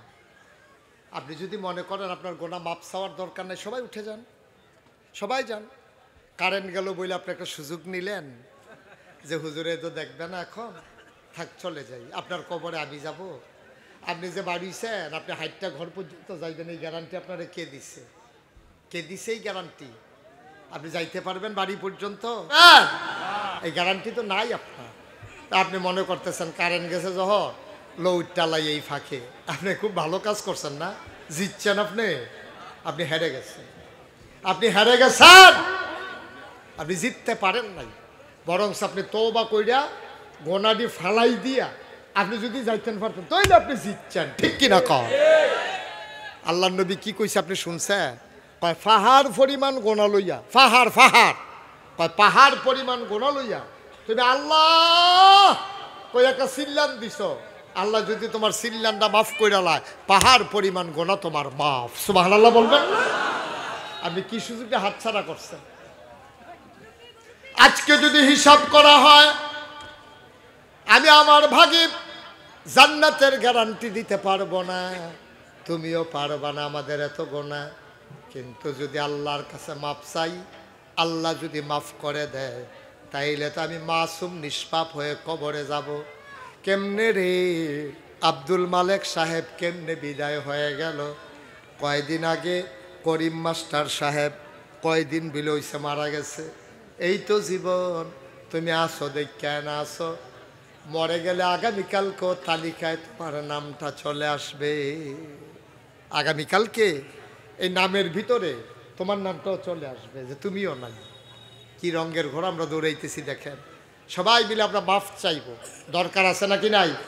সবাই একটু নামাজের মতো করে বসেন, সবাই নামাজের মতো করে বসেন, সবাই মিলে আল্লাহর দরবারে আমরা মাফ চাইব। আল্লাহ যেন আমাদের গোনাগুলো মাফ করে দেয়। আমরা সবাই মিলে মাফ চাইব। সবাই বসেন, নামাজের মতো করে বসেন, আমরা সবাই মিলে তওবা করব। আল্লাহ যেন আমাদের জীবনের গোনাগুলো মাফ করে দেন। দরকার আছে নাকি নাই? যারা দাঁড়িয়ে আছেন, যদি মনে করেন সামনে একটু জায়গা পাওয়া যায়, বসে পড়ুন, বসে পড়ুন। আমরা সবাই মিলে তওবা করব, একটু জিকির আজকার করব, তারপর ইনশাল্লাহ আমরা আখিরি মোনাজাত করে দেব। আল্লাহ যেন কবুল করে। সবাই পড়েন আমিন। সবাই আমার সাথে চক্ষু বন্ধ করে বসেন, সবাই আমার সাথে পড়েন আউযু বিল্লাহি মিনাশ শাইতানির রাজিম বিসমিল্লাহির রহমানির রহিম আস্তাগফিরুল্লাহ রাব্বি মিন কুল্লি যামবি ওয়া আতুবু ইলাইহি লা হাওলা ওয়ালা কুওয়াতা ইল্লা বিল্লাহিল আলিয়্যিল আযীম। আল্লাহ, হে আল্লাহ, হে আল্লাহ, ইচ্ছায় অনিচ্ছায় প্রকাশ্যে গোপনে শয়তানের কুমন্ত্রণায় পড়ে, নফসের তাড়নায় পড়ে জীবনে যত গুনাহ করেছি, কবিরা সগীরা শিরক বেদাত সমস্ত গুনাহ থেকে খালেস অন্তরে তওবা করতেছি। হে আল্লাহ, হে আল্লাহ, হে আল্লাহ, গুনাহ মাফ করে দাও, তওবা কবুল করে নাও। আশহাদু আল্লাহ ইলাহা ইল্লাল্লাহু ওয়াহদাহু লা শারীকা লা ওয়া আশহাদু আন্না সাইয়্যিদানা হাবিবানা মাওলানা মুহাম্মাদান আবদুহু ওয়া রাসূলুহু সাল্লাল্লাহু আলাইহি ওয়াসাল্লাম। আমিন আমিন আমিন। এটা আমরা যে করলাম, এটা কিন্তু প্রকৃত তওবা না, এটা আমি নিয়ম শিখাই দিলাম। প্রকৃত তওবা কারে কয়? আপনি ঘুমাই গেছেন, হঠাৎ করে আপনি মাঝরাতে ঘুম ভেঙে গেছে, ঘুম ভাঙ্গার পরে আপনি উঠছেন, ওইটা হঠাৎ করে মনে পড়ে গেছে এই যে আব্দুল মালিক মিয়ার কথা, আব্দুল মালিক মেম্বারের কথা। আপনার কি মনে পড়ছে? আপনি মুরব্বী মানুষ, আপনারা একসাথে বসে চা খাইতেন, জানাজায় আসছেন, জানাজা দিয়ে গিয়া শুইছে, মাঝরাতে ঘুম ভেঙে গেছে। এখন আপনার মনে পড়ছে দুলাল মিয়ার কথা। আপনি ওই শেষ রাতে যখন ঘুম ভেঙে গেছে, আপনি মনে করলেন দুলাল মিয়া মালিক মিয়া নাই। এই ডাকটা তো আমারও পড়তে পারতো, আমার পরে নাই, ওনাদের পড়ছে, এই জন্য ওনারা নাই। এটা মনে হয়েছে পরে আপনার বড় টেনশন লাগা গেছে। আহারে আব্দুল মালেক মেম্বার জানি খবরে কেমনে আছে, দুলাল মিয়া জানি কেমনে আছে। আপনার চিন্তা পড়ে গেছে মনের ভিতরে, আপনার হুঁশ নাই, আপনি চিন্তায় পড়ে গেছেন। আপনার বড় চিন্তা, আমার ডাক আসে নাই, আমি মরি নাই। আপনি মনে করলেন থাক ঘুম ভাঙছে যখন একটু তাহাজ্জুদ পড়ি। আপনি ওযু কইরা তাহাজ্জুদ পড়িয়া সেজদায় গিয়ে আপনি কাঁদতেছেন, আল্লাহর লোক এবার কথা কইতে আছেন, মাওলা ও রব্বে কারীম, যেমন করে আব্দুল মালিক মিয়ারে নিয়ে গেছো আমারও তো একদিন নিয়ে যাবা, আমি ভিক্ষা চাই, আজকে এই সেজদায় পরে তোমার কাছে মাফ চাই, আমার জীবনের গুনাহগুলা তুমি মাফ করে দাও। আপনার হুঁশ নাই, আপনি কাঁদতেছেন, গাল বেয়ে বেয়ে পানি পড়তেছে, আপনার মনে পড়তেছে আপনি কার টাকা মাইরা দিছিলেন, কারে অন্যায়ভাবে একটা থাপ্পড় মারছিলেন। আপনি সকালবেলা উঠে আইসা যেই মানুষটারে থাপ্পড় মারছিলেন মানুষটার সামনে গিয়ে আপনি চোখের পানি ছেড়া দিছেন। ভাই সাহেব কান্দেন কেড়ে, কয় তোর মনে আসেনি তোরে যে আমি একবার থাবড়া দিছিলাম এই মোরসারাত, কহ ভাই সাহেব মনে আছে। খপ করে হাত রাত ধরে লাইছে, কয় ভাই আমি তোর বড় ভাই, আমি তোর একটা থাবড়া দিলে দিছি, তুই আমারে মাফ কইরা দে, কোন সময় মরে যাই। এমনি যদি কেউ টাকা পায় তাদের একটা তালিকা করবেন, খুব খেয়াল করেন, আপনার কাছে কে কে টাকা পায় আপনি মনে করে একটা তালিকা করবেন, কারে আপনি অন্যায়ভাবে একটা থাবড়া দিছিলেন এটা তালিকা করবেন। আপনি এলাকার সর্দার, সর্দারি করতেন লইয়া কার বিরুদ্ধে অন্যায় সাক্ষী দিছেন অথবা অন্যায় বিচার করছেন এটা একটা তালিকা করবেন। কইরা সেটা সবদি মানুষের কাছে ঘুইরা ঘুইরা আপনি তার হাতে ধইরা ধইরা আপনি মাফ চাইয়া মাফ করাইয়া নিবেন। এটার নাম হইল প্রকৃত তাওবা। বলো সুবহানাল্লাহ। আমি যদি মহিউদ্দিন ভাইয়ের কষ্ট দিয়া থাকি, আমি যদি 100 বার হজ করি, 50 বার উমরা করি, 5 কোটি টাকা দান করি, মসজিদও কানতে কানতে আডু ফানি লাগাই নাই, অন্যায় করছি এবাডার লগে, এবাডারতে যতক্ষণ পর্যন্ত মাফ না নিতাম পারাম, আল্লাহ কয় এবাডারটা এবাডার লগে সাইডে আইও, আমি এটা সারতাম পারতাম না, আমি ফাললেও সারতাম না, হেবাডারতে মাফ লই আইও। আমি এখানে আইসা মাফ করাইয়া তারপরে গিয়ে যদি কান দেন একটা ফোঁটা ফানি ফোড়তে দেরি, জিলা ধরতে দেরি নাই, ঠিক কিনা কম। তাহলে তো মসজিদে গিয়া কান্দি, বছরে বছরে উমরা করে, হজ করে, জাকাত দেয়, মানুষের টেহা দেয়, খালি টেহা পয়সা মসজিদের মাহফিল করতে আসে, মাদ্রাসা করতে আসে। এবারের মাধ্যমে কত মানুষকে যে জুলুম করে রাখছে, এই জুলুমের যতক্ষণ প্রতিকার না হবে আপনার কাম হইত না, আপনার কোনো কাম হইত না, আপনি কিচ্ছু বিনিময় পাইতেন না। আপনি যারে যারে অন্যায় করছেন, যার লগে আপনি হুজুরের টিটকারি মারছেন, কথায় কথায় হুজুরের চাকরি খেয়ে গেলাইছেন, আপনি মসজিদের সভাপতি, হুজুরে বিলে কি তার সুদের বিরুদ্ধে কইছে, আপনার উফরে বিলে গিয়ে ওয়াজ করছে, পরের সপ্তাহে আপনি হুজুরে বিদায় করে দিচ্ছেন, এই হুজুর রান্না করবেন, হুজুর আপনি আবার ইমামতি করবেন, সুদের ব্যাপারে যত কথা আছে সব কইবেন, আমি সুদ আল্লাহর রাস্তায় ছাইড়া দিছি, আমার আর সুদের দরকার নাই, আমার আর টেহা লাগতো না, আমার বুঝ হইছে আমি কোনো থাকতাম না, আমার লগের বেড়ায় নাই, আমার লগের বেড়ায় আমিও তো নাই। ডাক্তার হেবাডার ফোর্সে দেখে হেবাডা গেছে, আমার ডাক করলে আমি গেলাম। এটার নাম হলো প্রকৃত তওবা। আমরা তো ভবিষ্যৎ নিয়ে স্বপ্ন দেখি, আমি বোধহয় আরো 50 বছর বাঁচব, আমি বোধহয় আরো 100 বছর বাঁচব। আপনি খেয়াল রাখবেন এটা বাঁচার জায়গা না, থাকার জায়গা না। আপনি নিশ্চিত জান্না রাখেন, কারণ আপনি তো আল্লাহর কাছে যান আর মাল বেচাইয়া পড়ছেন।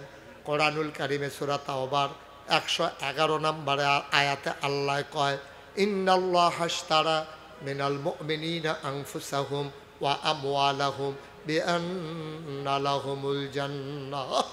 নিশ্চয়ই আল্লাহ মুমিনদের কাছ থেকে জান আর মাল কিনে নিয়েছেন, বিনিময়ে আল্লাহ জান্নাত দেবেন ওয়াদা করেছেন। সুতরাং সবাই মিলে আজকে রাত্রিবেলা আমরা যার যার গুনাহ শেষে মাপ চেয়ে নেব, আল্লাহ যেন কবুল করে সবাই কনা আমিন। আপনারা জানেন ওনার চাইতে আমি সুন্দর করে কইছি না? উনি কি এত ভালো করে কইতে পারবো? আমি যেমনি কইছি ওনার কথাটা, তো ওনারটা কি এত সুন্দর হইব? আমি তো মহব্বত করেই কইছি, মায়া লইয়া কইছি। মার হাবা কইতেন না? কায়কুবাদ সাহেব আপনাদেরকে সালাম দিছে, আমার কাছে বলছে যে হুজুর সবার কাছে দোয়া চাইয়েন, সালাম দিয়েন। আপনারা বলেন ওয়ালাইকুম আসসালাম। উনি আপনাদেরকে সালাম দিছে, দোয়া চেয়েছেন। ইনশাল্লাহ আমি তো শুনলাম মহিউদ্দিন ভাই থেকে, আমার এটা আগে জানা ছিল না। উনি আসবেন কয় তারিখে? 28 তারিখে, ডিসেম্বরে 28 তারিখে আসার পরিকল্পনা আছে ওনার। আর ফায়সালা কার? আল্লাহ। কথা কেনা ফায়সালা কার? আল্লাহ যেন সহি সালামতে দেশের মানুষ দেশে আসবে, খুশির খবর, ভালো কথা। আল্লাহ যেন নিষ্কণ্ঠকভাবে, ঝামেলা মুক্তভাবে আমাদের মানুষ আমাদের মাঝে আবার ফিরিয়ে দেন। সবাই কনা আমিন। আল্লাহ যেন সহি সালামতে সুস্থতার সাথে উনি যেন আসতে পারেন, আল্লাহ যেন কবুল করে। সবাই কনা আমিন। বন্ধুগণ, সবচেয়ে বেশি আমার কষ্ট লেগেছে ওই যে এই আপনি আব্দুল সত্তার সরকার, জি জি সরকার সাহেব, উনি যেই কথাটা কইছে আমার কলজাত গিয়া লাগছে যে একটা মাদ্রাসা কারণে কারণে বন্ধ হয়েছিল। ভাই, গজবাউনের কিছু কারণ লাগে। তে আপনি মাঝে মাঝে চিন্তা করবেন, আমি হলো উষ্টা খাইলাম কেন? আমি যে এইমাত্র নামাজ পড়াই না, আমি যে উষ্টা খাওয়ানোর কথা না, আল্লাহ আমার ছাইয়া রাখবো, তা আমি এখন মসজিদেরতে বাড়িও উষ্টা খাইয়া পড়লাম কেন? আপনি এটা হিসাব মিলাইবেন। আজ আমি কি কাম করছি যেই কারণে আল্লাহ আমার উষ্টা খাওয়াইয়া সোজা করছে, আল্লাহ আমার গোনা মাফ করাইছে, এটা চিন্তা করবেন। তো মানুষের উপরে যখন শাস্তি আছে, কিছু কারণে কারণে আসে। এই যে মসজিদ মাদ্রাসাটা বন্ধ, এটা অত্যন্ত দুঃখের বিষয়, এবং এই এলাকার মানুষের জন্য এটা কিন্তু মোটেও খুশির খবর না।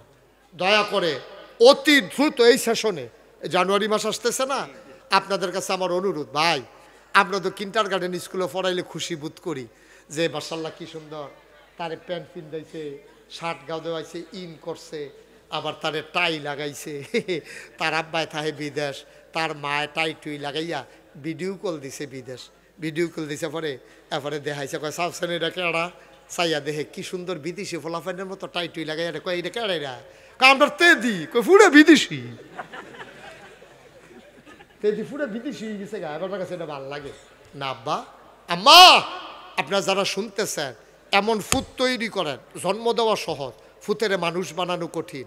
এমন ফলা বানাইবেন তে ইঞ্জিনিয়ার হইব, ডাক্তার হইব, কোরআনের হাফেজ হইব, আবার ফইরা সেরা তা আপনার জানাজা যেন পড়তে পারে। সুবহানাল্লাহ। এটা হলো শাহ কফাল। তো এটা পারবো কখনো? আপনি মাদ্রাসাত দেন, মাদ্রাসাত পড়লে তো ইঞ্জিনিয়ার হইতে পারবো, ডাক্তার হইতে পারবো, তারপরে আপনার হুজুর হইব, তো কোরআন শরীফও পড়বো, আপনার রুহ কবজ, এটা আপনার ফুতে বইয়া বইয়া সুরে ইয়াসিন পড়তে আছে, এটাকে আপনি যেমন তেমন কফাল মনে করছেন? আপনি ইঞ্জিনিয়ার বানাইছেন ফুতেরে, তে কোরআন শরীফ পারে না, সর্বনাশ হয়েছে। আপনি ডাক্তার বানাইছেন, সে কোরআন শরীফ পারে না, সর্বনাশ হয়েছে। আমরা এমন ডাক্তার চাই যে ডাক্তারও হবে, কোরআনও জানবে, ঠিক কিনা কম? আবার বাফের জানাজাও দিতে পারবো। অকরে হুজুর হইলে জানাজা দেওয়ান যাবো, আর নাইলে জানাজা দেওয়ান যেত না, কইছে কার আপনি রে? কে কইছে? আপনি ইমামতি করতে হইলে হুদা হুজুরও লাগবো, আর নইলে ইমামতি করণ যেত না। 5 জন বন্ধু, কেউ মাদ্রাসাত পড়ে না, হুজুর নাই, তো 5 জনে কি নামাজ পড়তে হলে আলগা আলগা পড়ে না? মুসলমানের ফুতায় এই 5 জনের ভিতরে একজনের ইমাম বানাই লইবা, এরকম যোগ্যতা নিজেদের ভিতরে অর্জন করতে হবে, ঠিক কিনা? হুজুর নাই দেখে কি জামাত ছেড়ে দেওয়ার নাকি? হুজুর নাই দেখে কি মসজিদ ফেরে থাকবো নাকি? হুজুরে ছুটিতে যাইতেও পারে, ইমাম সাহেবের ছুটি লাগতো না। এমন সভাপতি, কথা তো আরেক ফাঁক জায়গাইতেছে, কষ্ট হইতে আছে, এমন সভাপতি বানাইবা যেই সভাপতি ইমাম সব ছুটিতে গেলে যেন নামাজ পড়ানোর যোগ্যতা আছে, ঠিক কিনা কম? আমরা তো সভাপতি বানায় সুদ বসো, আমরা তো সভাপতি বানাই এমন রে সুদখুর, মসজিদে 1 লাখ টাকা দিছে, সকালে সিগারেট দিয়ে সভাপতি বানাই দিয়ে বই আনিছে, ঠিক কিনা কম? মসজিদরা যে ভাঙ্গা পড়ছে না, কপাল বালা রড বুদয় বাড়াই দিসলা। সভাপতি যদি সুদখুর হয়, তো মসজিদরা থাকে কিটা? থাকে কি? কামলাকে ভিক্ষা করে খায়, রিক্সা চালায়, তারে সভাপতি বানাইও, তার ভিতরে যদি সেই কোরআন হাদিসের যোগ্যতা থাকে, ঠিক কিনা কম? আমরা তে হলো সভাপতি লাগতো না, তে হলো সভাপতির দরকার নাই। সভাপতি দরকার ফরহেজগার সভাপতি, যে সভাপতি 5 ওয়াক্ত নামাজ মসজিদে গিয়া পড়ে, ঠিক কিনা কম? এইরকম সভাপতি বানাইব। কামলাকে ভিক্ষা করে খাওয়া দেখি, কামলাকে রিক্সা চালায়, তো যদি সৎ হয়, রিক্সাওয়ালা সভাপতি হলে কি মসজিদ ফুটে যাবো নাকি? আমরা দেশ তেহার পূজারি হয়ে গেছি গা, আমরা হুজুর রোদ এইরকম হয়ে গেছি গা। আপনার হুজুররা কি ভালো মানুষ? মসজিদের সভাপতি বাজার করে বয়ে বয়ে চাষটল আড্ডা মারে। ইমাম সাহেবরা ডাক দিয়া কইছে, হুজুর এই বাজারের ব্যাগটা আপনি কুদ্দুরা আমরা ঘরও দিয়া দিয়েন। তুমি কত বড় বেয়াদবি করছো তুমি কি জানো? তুমি মসজিদের সভাপতি ইমাম সাহেব হুজুর দিয়ে তুমি ব্যাগ নেওয়াও, তুমি যে কত বড় বেয়াদবি করছো। কোন আত্মমর্যাদাবতী ইমাম হলে পরের সপ্তাহে মসজিদ আর জমা পড়াইতে আসবে না, ঠিক কিনা কও? দাদা আমি কি ইমাম হইছি তোমার ব্যাগ টানোনের লেগিয়া? তোমার সভাপতির আমি গুষ্টি মারি তোমার ইমাম, তোমার ব্যাগ টানোনের লেগে আমি সভাপতি মসজিদের ইমাম হইছি? আমি আল্লাহর ইমাম, আল্লাহ আমাকে ইমাম বানাইছে, আল্লাহর ঘরের ইমাম আমি, ঠিক কিনা কও? আমারে চাকরি দিছে আল্লাহ, এই ঘর আল্লাহ, আর এই ঘরের ইমাম আমি। তুমি আমার ইয়া ব্যাগটা নাও। সলিমুদ্দি কলিমুদ্দি কদ্দুর চিন্তা করে না বা কদ্দুর চিন্তা করে চললাম। আমরা দেশটা গজব হওয়ার পিছনে এগুলো কারণ আমরা বুঝি না যে কি কারণে গজবে ধরছে। আরে ঠ্যাঙ্কাইটা হালাই দিছ তো 20 লাখ দেবে কে? আর হুদুদি বেশে ঠ্যাঙ্কার মুখির তো যখন দেখছো যে 20-এ উঠে লুটতে আছে, ভাবলে না লুট কাটছ। আঙ্গুল তো কাটতে হালাই দিছ যখন 20 লাখ দে, এটা কোন ফেলাইয়া পড়তে আছে, না হলে আঙ্গুল কাটলা না ওই তো। সুতরাং 20 লাগাইয়েন না, শৈল 20 লাগাইয়েন না, গজব টাইন না। সমাজটারে সুন্দর করেন, ওলামারে ওলামাদের কারামদের জায়গা দেন, ইমামরে ইমামের জায়গা দেন, মর্যাদার জায়গা দেন, তাইলে সুন্দর হবে, সমাজ ভালো থাকবে, আল্লাহ রহমত বরকত নাজিল হবে, ঠিক কিনা কও? কথাটা ঠিক কিনা? আমরা সবাই মিলে সমাজ বিনির্মাণে ভূমিকা রাখবেন। আমি আপনাদেরকে বোঝার জন্য বলতেছি, আমার আত্মহমিকার জন্য না। এই যে 5ই আগস্ট যখন সরকারের বদল হলো, আমি কুমিল্লা ডিসি সাহেবের সাথে মিটিং করেছি। আমি এসপি সাহেবকে বলেছি কোনো টেনশন নাই, কুমিল্লা কোনো থানায় আক্রমণ হবে না ইনশাআল্লাহ। আমার এরিয়াতে যেই থানাগুলো ছিল আমি সেখানে ছেলেদেরকে বসাই দিছি। আমার এলাকার চৌকিদারদেরকে বলছি তোমাদের উপরে পিটা নেবা, একটা পুলিশের গায়ে যেন ফুলের আঁচড় না লাগে। পুলিশ হলো হুকুমের গোলাম, পুলিশের হুকুম করছে, হাতারা ফায়ার করছে। আর যা আবার অহন করুক, অহন যদি ইউনুস সরকার পুলিশের হুকুম করে ফায়ারটা কি কম করবো? তো সরকারের ব্যাপার। পুলিশ হইলো কর্মচারী, তার হইলো মাইকের মতো, মাইকে ফু দিলে হ্যান দিয়া আওয়াজ বাড়ায়, মাইকের কোনো দোষ নাই, যে ফু দিছে তার হইলো দোষ, ঠিক কিনা কও? মাইকে যেমন দেখতে ফু দিলে মাইকে দিয়ে আওয়াজ হয়, এটা কোনো হুদা হুজুরে ফু দিলে হয়, আর এবারে দিলে হইতো না, বিষয়টা এরকম না। সুতরাং মাইক ফিটটা ভেঙ্গালাইলে লাভ হইতো না, ফিট তৈব হেতারে কেডা এই আওয়াজটা করতে আস, ঠিক কিনা কও? মাইকের ফিটটা ভাঙ্গা ভাঙছেন কীর্তেন মুড়াইয়া মাইক ভাঙছেন কীর্তেন। আমরা হইলাম মাইকে না, আমরা হুজুর হইলাম মাইক। আল্লাহ কয় ক, নবী কয় ক, আমরা কইতে আসি বড় বড়ই আবার হইতে আসি, ঠিক কিনা কও? আল্লাহ যেন হেফাজত করে, সবাই কোনা আবে। ভাই অনুরোধ, আমি আপনার মানুষও, আমি আপনার মানুষ, আপনারাও কুমিল্লা আমিও কুমিল্লা, আপনারা মুরাদনগর আমি ব্রাহ্মণপাড়া, আপনার লগে আমার বর্ডার আছে, মুরাদনগরের লগে ব্রাহ্মণপাড়ার সীমানা আছে। একটা কাজ দিলে মুরাদনগর, আরেকটা কাজ দিলে ব্রাহ্মণপাড়া। আমি আপনারা শত্রু না, এই কথাটি বাংলাদেশের কোনো হুজুরে কইতো না, কোনো হুজুরে কইতো না সাহস কইরা। মনে করবো পরের বছর দাওয়াত দেয় না দেয়, আমি তো সকলবার আগামী বছর আইতামে না। কথা কইতে তো সুবিধা আমার লাগবে, কারণ আমার কোনো চিন্তা নাই। আগামী বছর আপনি দাওয়াত দিবেন এই আশায় মুশতাক হয়ে যে একটা ওয়াজও করে নাই। এই জীবনে 33 বছরের জীবনে কোনোদিন ওয়াজ করি নাই যে পরের বছর আমার জন্য দাওয়াত দেয়, এই লোভ নিয়া, এই আশা নিয়া কোনোদিন কথা বলি নাই। বরংস দেখছি যে হকের কথাগুলো বলতেই হবে, কেউ না কেউ বলবেই। আপনি টিটকারির ডরে কর না, আপনি মাহফিলের দাওয়াতের ডরে কর না, তো হক দর থাকতো না দুনিয়ায়, দুনিয়ায় তো কইন্ডা থাকতো না। কুদুর কইয়েন আপনারা যারা সমাজের নেতৃবৃন্দ আছেন, যারা সমাজের লোক আছেন, অন্যায় অন্যায় কইয়েন, ন্যায়ের ন্যায় কইয়েন, তেলের তেল কইয়েন, ফানিরে ফানি কইয়েন। খালি হুজুর রায় কইব আর অন্য তারা কইতো না বিষয়টা এমন না। হুজুরা কি কন্ট্রাক্টারি লইছে নাকি ইসলামের? হুজুররা কি ইসলামের কন্ট্রাক্টারি লইছে যে আল্লাহ আপনার ইসলামটা আমরা সাইয়া রেখা দেন? হুজুরার ঠেহা যেমন আপনারও ঠেহা তেমন, কারণ ইসলাম শুধু হুজুরের জন্য আসে নাই, ইসলাম আসছে মুসলমানের জন্য, ঠিক কিনা কও? আমরা সবাই মুসলমান, সবাই মিললে আল্লাহর ইসলামটারে সাইয়া রাখা, সুন্দর করে আমরা সাইয়া রাখা। আমি ওই যে কথাটা বলতেছিলাম, এই 5ই আগস্টের পরে আমি কুমিল্লা শহরের সবগুলো মন্দিরে মন্দিরে ভিজিট করেছি। আমি সবগুলো পুরোহিতের সাথে ব্রাহ্মণের সাথে কথা বলেছি, মাদ্রাসার ছাত্রদেরকে দায়িত্বে বসাই দিছি, সবাই রে বসা থেকে ফজর পর্যন্ত বইয়া থেকে ফাহারা দিছে, কোনো দুষ্কৃতিকারী যেন আক্রমণ করতে না পারে। কুমিল্লা দোকানে অনেক ব্যবসা প্রতিষ্ঠান আছে, মাতৃভাণ্ডার থেকে শুরু করে অনেকগুলো হিন্দু মালিকানার দোকান আছে। আমি বলেছি দোকানের সামনে দাঁড়িয়ে মাইক লাগাইয়া কইছি যে এই দোকানে যারা আক্রমণ করতে আসবা তাদের খবর আছে, আমাদের নজরে আছে, আমাদের লোকজন রাস্তাঘাটে আছে, আমরাই গোয়েন্দা, আমরাই খুঁজে বের করব কে হিন্দু দোকানের মিষ্টি খাইলো, ঠিক কিনা কম।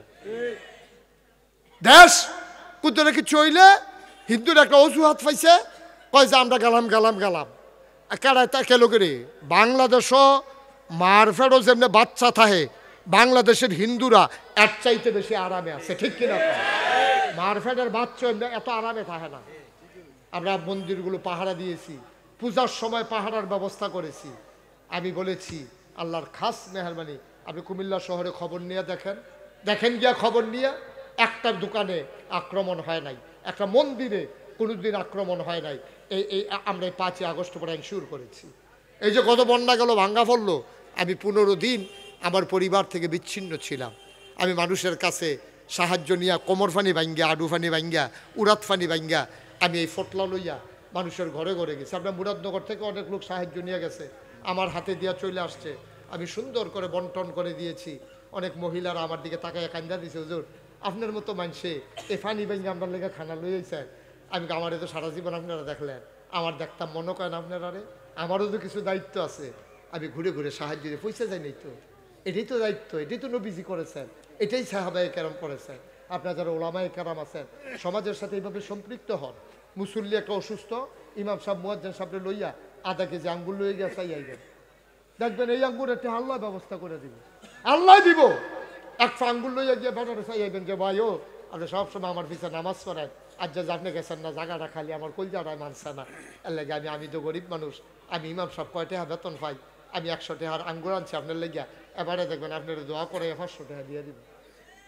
মানুষের এখনো মমত্ববোধ আছে তো, ভালোবাসা আছে তো, এবারে দেখবেন আপনি 500 টাকা দিয়ে দিব, আপনি 100 টাকা খরচ করে 400 টাকা আরও লাভ হয়েছে, হ্যাঁ তারা নাস্তা পানি খাওয়াই দিছে, আপনি ইসলামের দায়িত্ব পালন করলেন।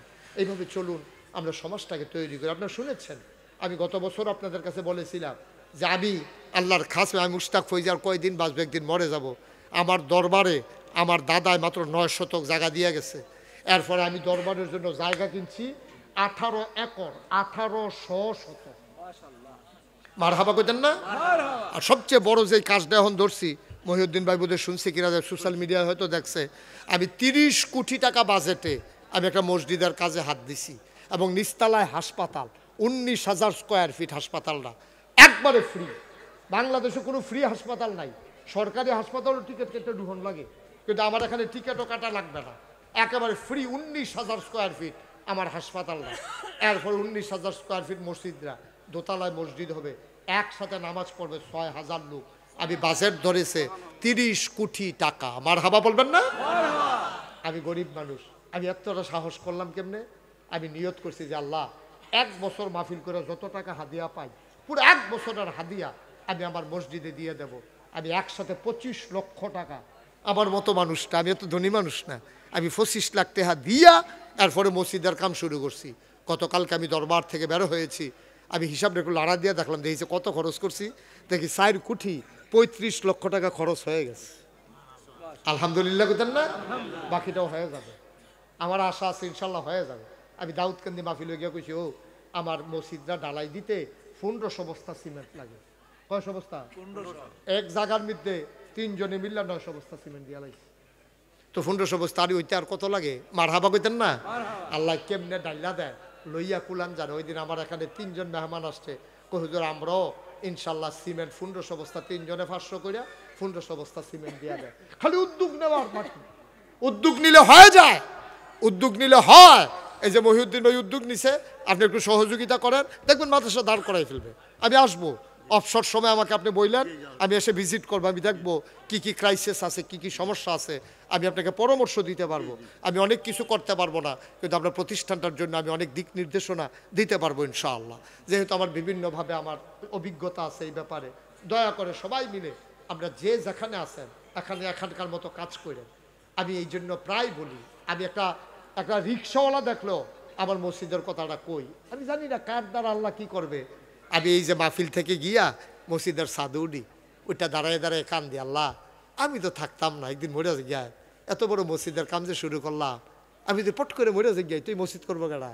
তাই আমি আল্লাহর কাছে দরখাস্ত দিয়েছি, আল্লাহ মসজিদের কামটা শেষ হইতে যতদিন লাগে এতদিন পর্যন্ত আমার হায়াত দিও, এরপরে দিলে দিবা, না দিলে নাই আমার আর আপত্তি নাই।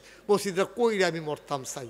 আমি খাইতে যাই, খাইতে পারি না, আমার চোখের সামনে মসজিদ ভেসে ওঠে, আমি ঘুমের ভিতরে স্বপ্নে দেখি আমার মসজিদ। আমি যেখানে যাই আমি বলি আল্লাহর খাস মানে হগিন্নি বেডির টেহা থেকে আরম্ভ করিয়া কোটিপতির টেহা পর্যন্ত এই মসজিদও ঢুকছে। কত মানুষ কত টাকা যে দিছে এই মসজিদও। আমি মালয়েশিয়া মাহফিল করতাম গেছি, মহিউদ্দিন ভাই আমি রাস্তা দিয়ে 12টার পরে হাঁটতে আসি, ওইখানে তো দিন রাত নাই 24 ঘন্টা একর হাঁটতে আসি। আমি মনে করছি যে আমার তো ডায়াবেটিস, একটু হাঁটি, দিনের বেলা তো মানুষের জ্বালায় হাঁটতাম পারি না, এখন হাঁটতে আসি। এক মুরব্বী কইয়া তখন আরো বিপদে আছি, আরো বিপদে আছি, গাড়ি দিয়া যাইতাম পারি না, বেরিয়েতে পারে ডাক দেয় মুরব্বী বেরিয়েতে বেরিয়েতে, কি বিপদে আসি আবার চিন্তা করে। এটা তো কনে মুরব্বীর আগে দিয়ে এই কারবার হয়েছে। মালয়েশিয়া গেছি, ওয়াশ রাত্রেবেলা হাঁটতে আসি, তো বাংলাদেশের ফলা হয় না রে, আমার যেই মায়া লাগছে আমার রাইতে 12টা 1টার সময় ডিউটি শেষ কইরা এটা নিয়ে যখন যায় ফতফাত এরপরে গিয়ে রানবো, এরপরে খাইবো, এরপরে ঘুমাইবো, পরের দিন আবার ডিউটি। আপনার বাংলাদেশের তারা যে কি আরামে আছেন এটা নিয়ে দেখলে কান্দাইয়া পড়বো আপনার।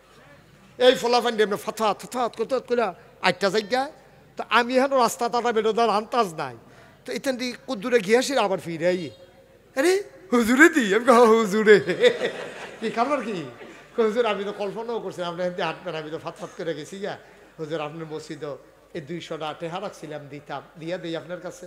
তখন আমার চোখে পানি চলে আসছে, আরে আল্লাহ বোধহয় কবুল করে আলাইছে। এই যে দেখেন আমি এখনো টিস্যু বক্সের নিচে এখনো 5,000 টেহা রাখছি। আমি স্টেজটা তুলনের লগে লগে একটা ফলায় লই আইছে, হুজুর আপনার ওয়াজ মসজিদে যে শুনছে, আর ইয়ার ইউটিউবে শুনছে যে মসজিদের কথা, 5,000 টেহা আপনার মসজিদে দিব নিয়ত করছে, টেহারা হুজুর আপনার হাতও দিয়ে গেলাম। আমি ঠিক এখানে ফেলাই রাখছি এতক্ষণ। কেমনে হয় আল্লাহ আমি কইছি, আমি যেন বলিও নাই, কিন্তু আল্লাহ এমনি করায়। আপনারা যারা এখানে আছেন আমার একটা আবদার আছে, কোনোদিন মুস্তাক ফয়েজি আতফাইতে একটা টেহাকে উঠতে নিচে নাও। এই নাদান ফিসাব মুস্তাক ফয়েজি না, মেহনত করে খাউন্না মানুষ, মুনি দিয়ে খাউন্না মানুষ, মাটি কাটটা খাউন্না মানুষ, ভিক্ষা করে খাউন্না মানুষ না। আমরা দেশ যে ফিসাবরা যখন বইয়া বইয়া টেহা দিল আমার এত শরম করে, হগিন্নি বিডি টেহা দেয় হেই টেহা খায়, ঠিক কিনা কম, রিক্সাওয়ালায় টেহা দেয় হেই টেহা খায়।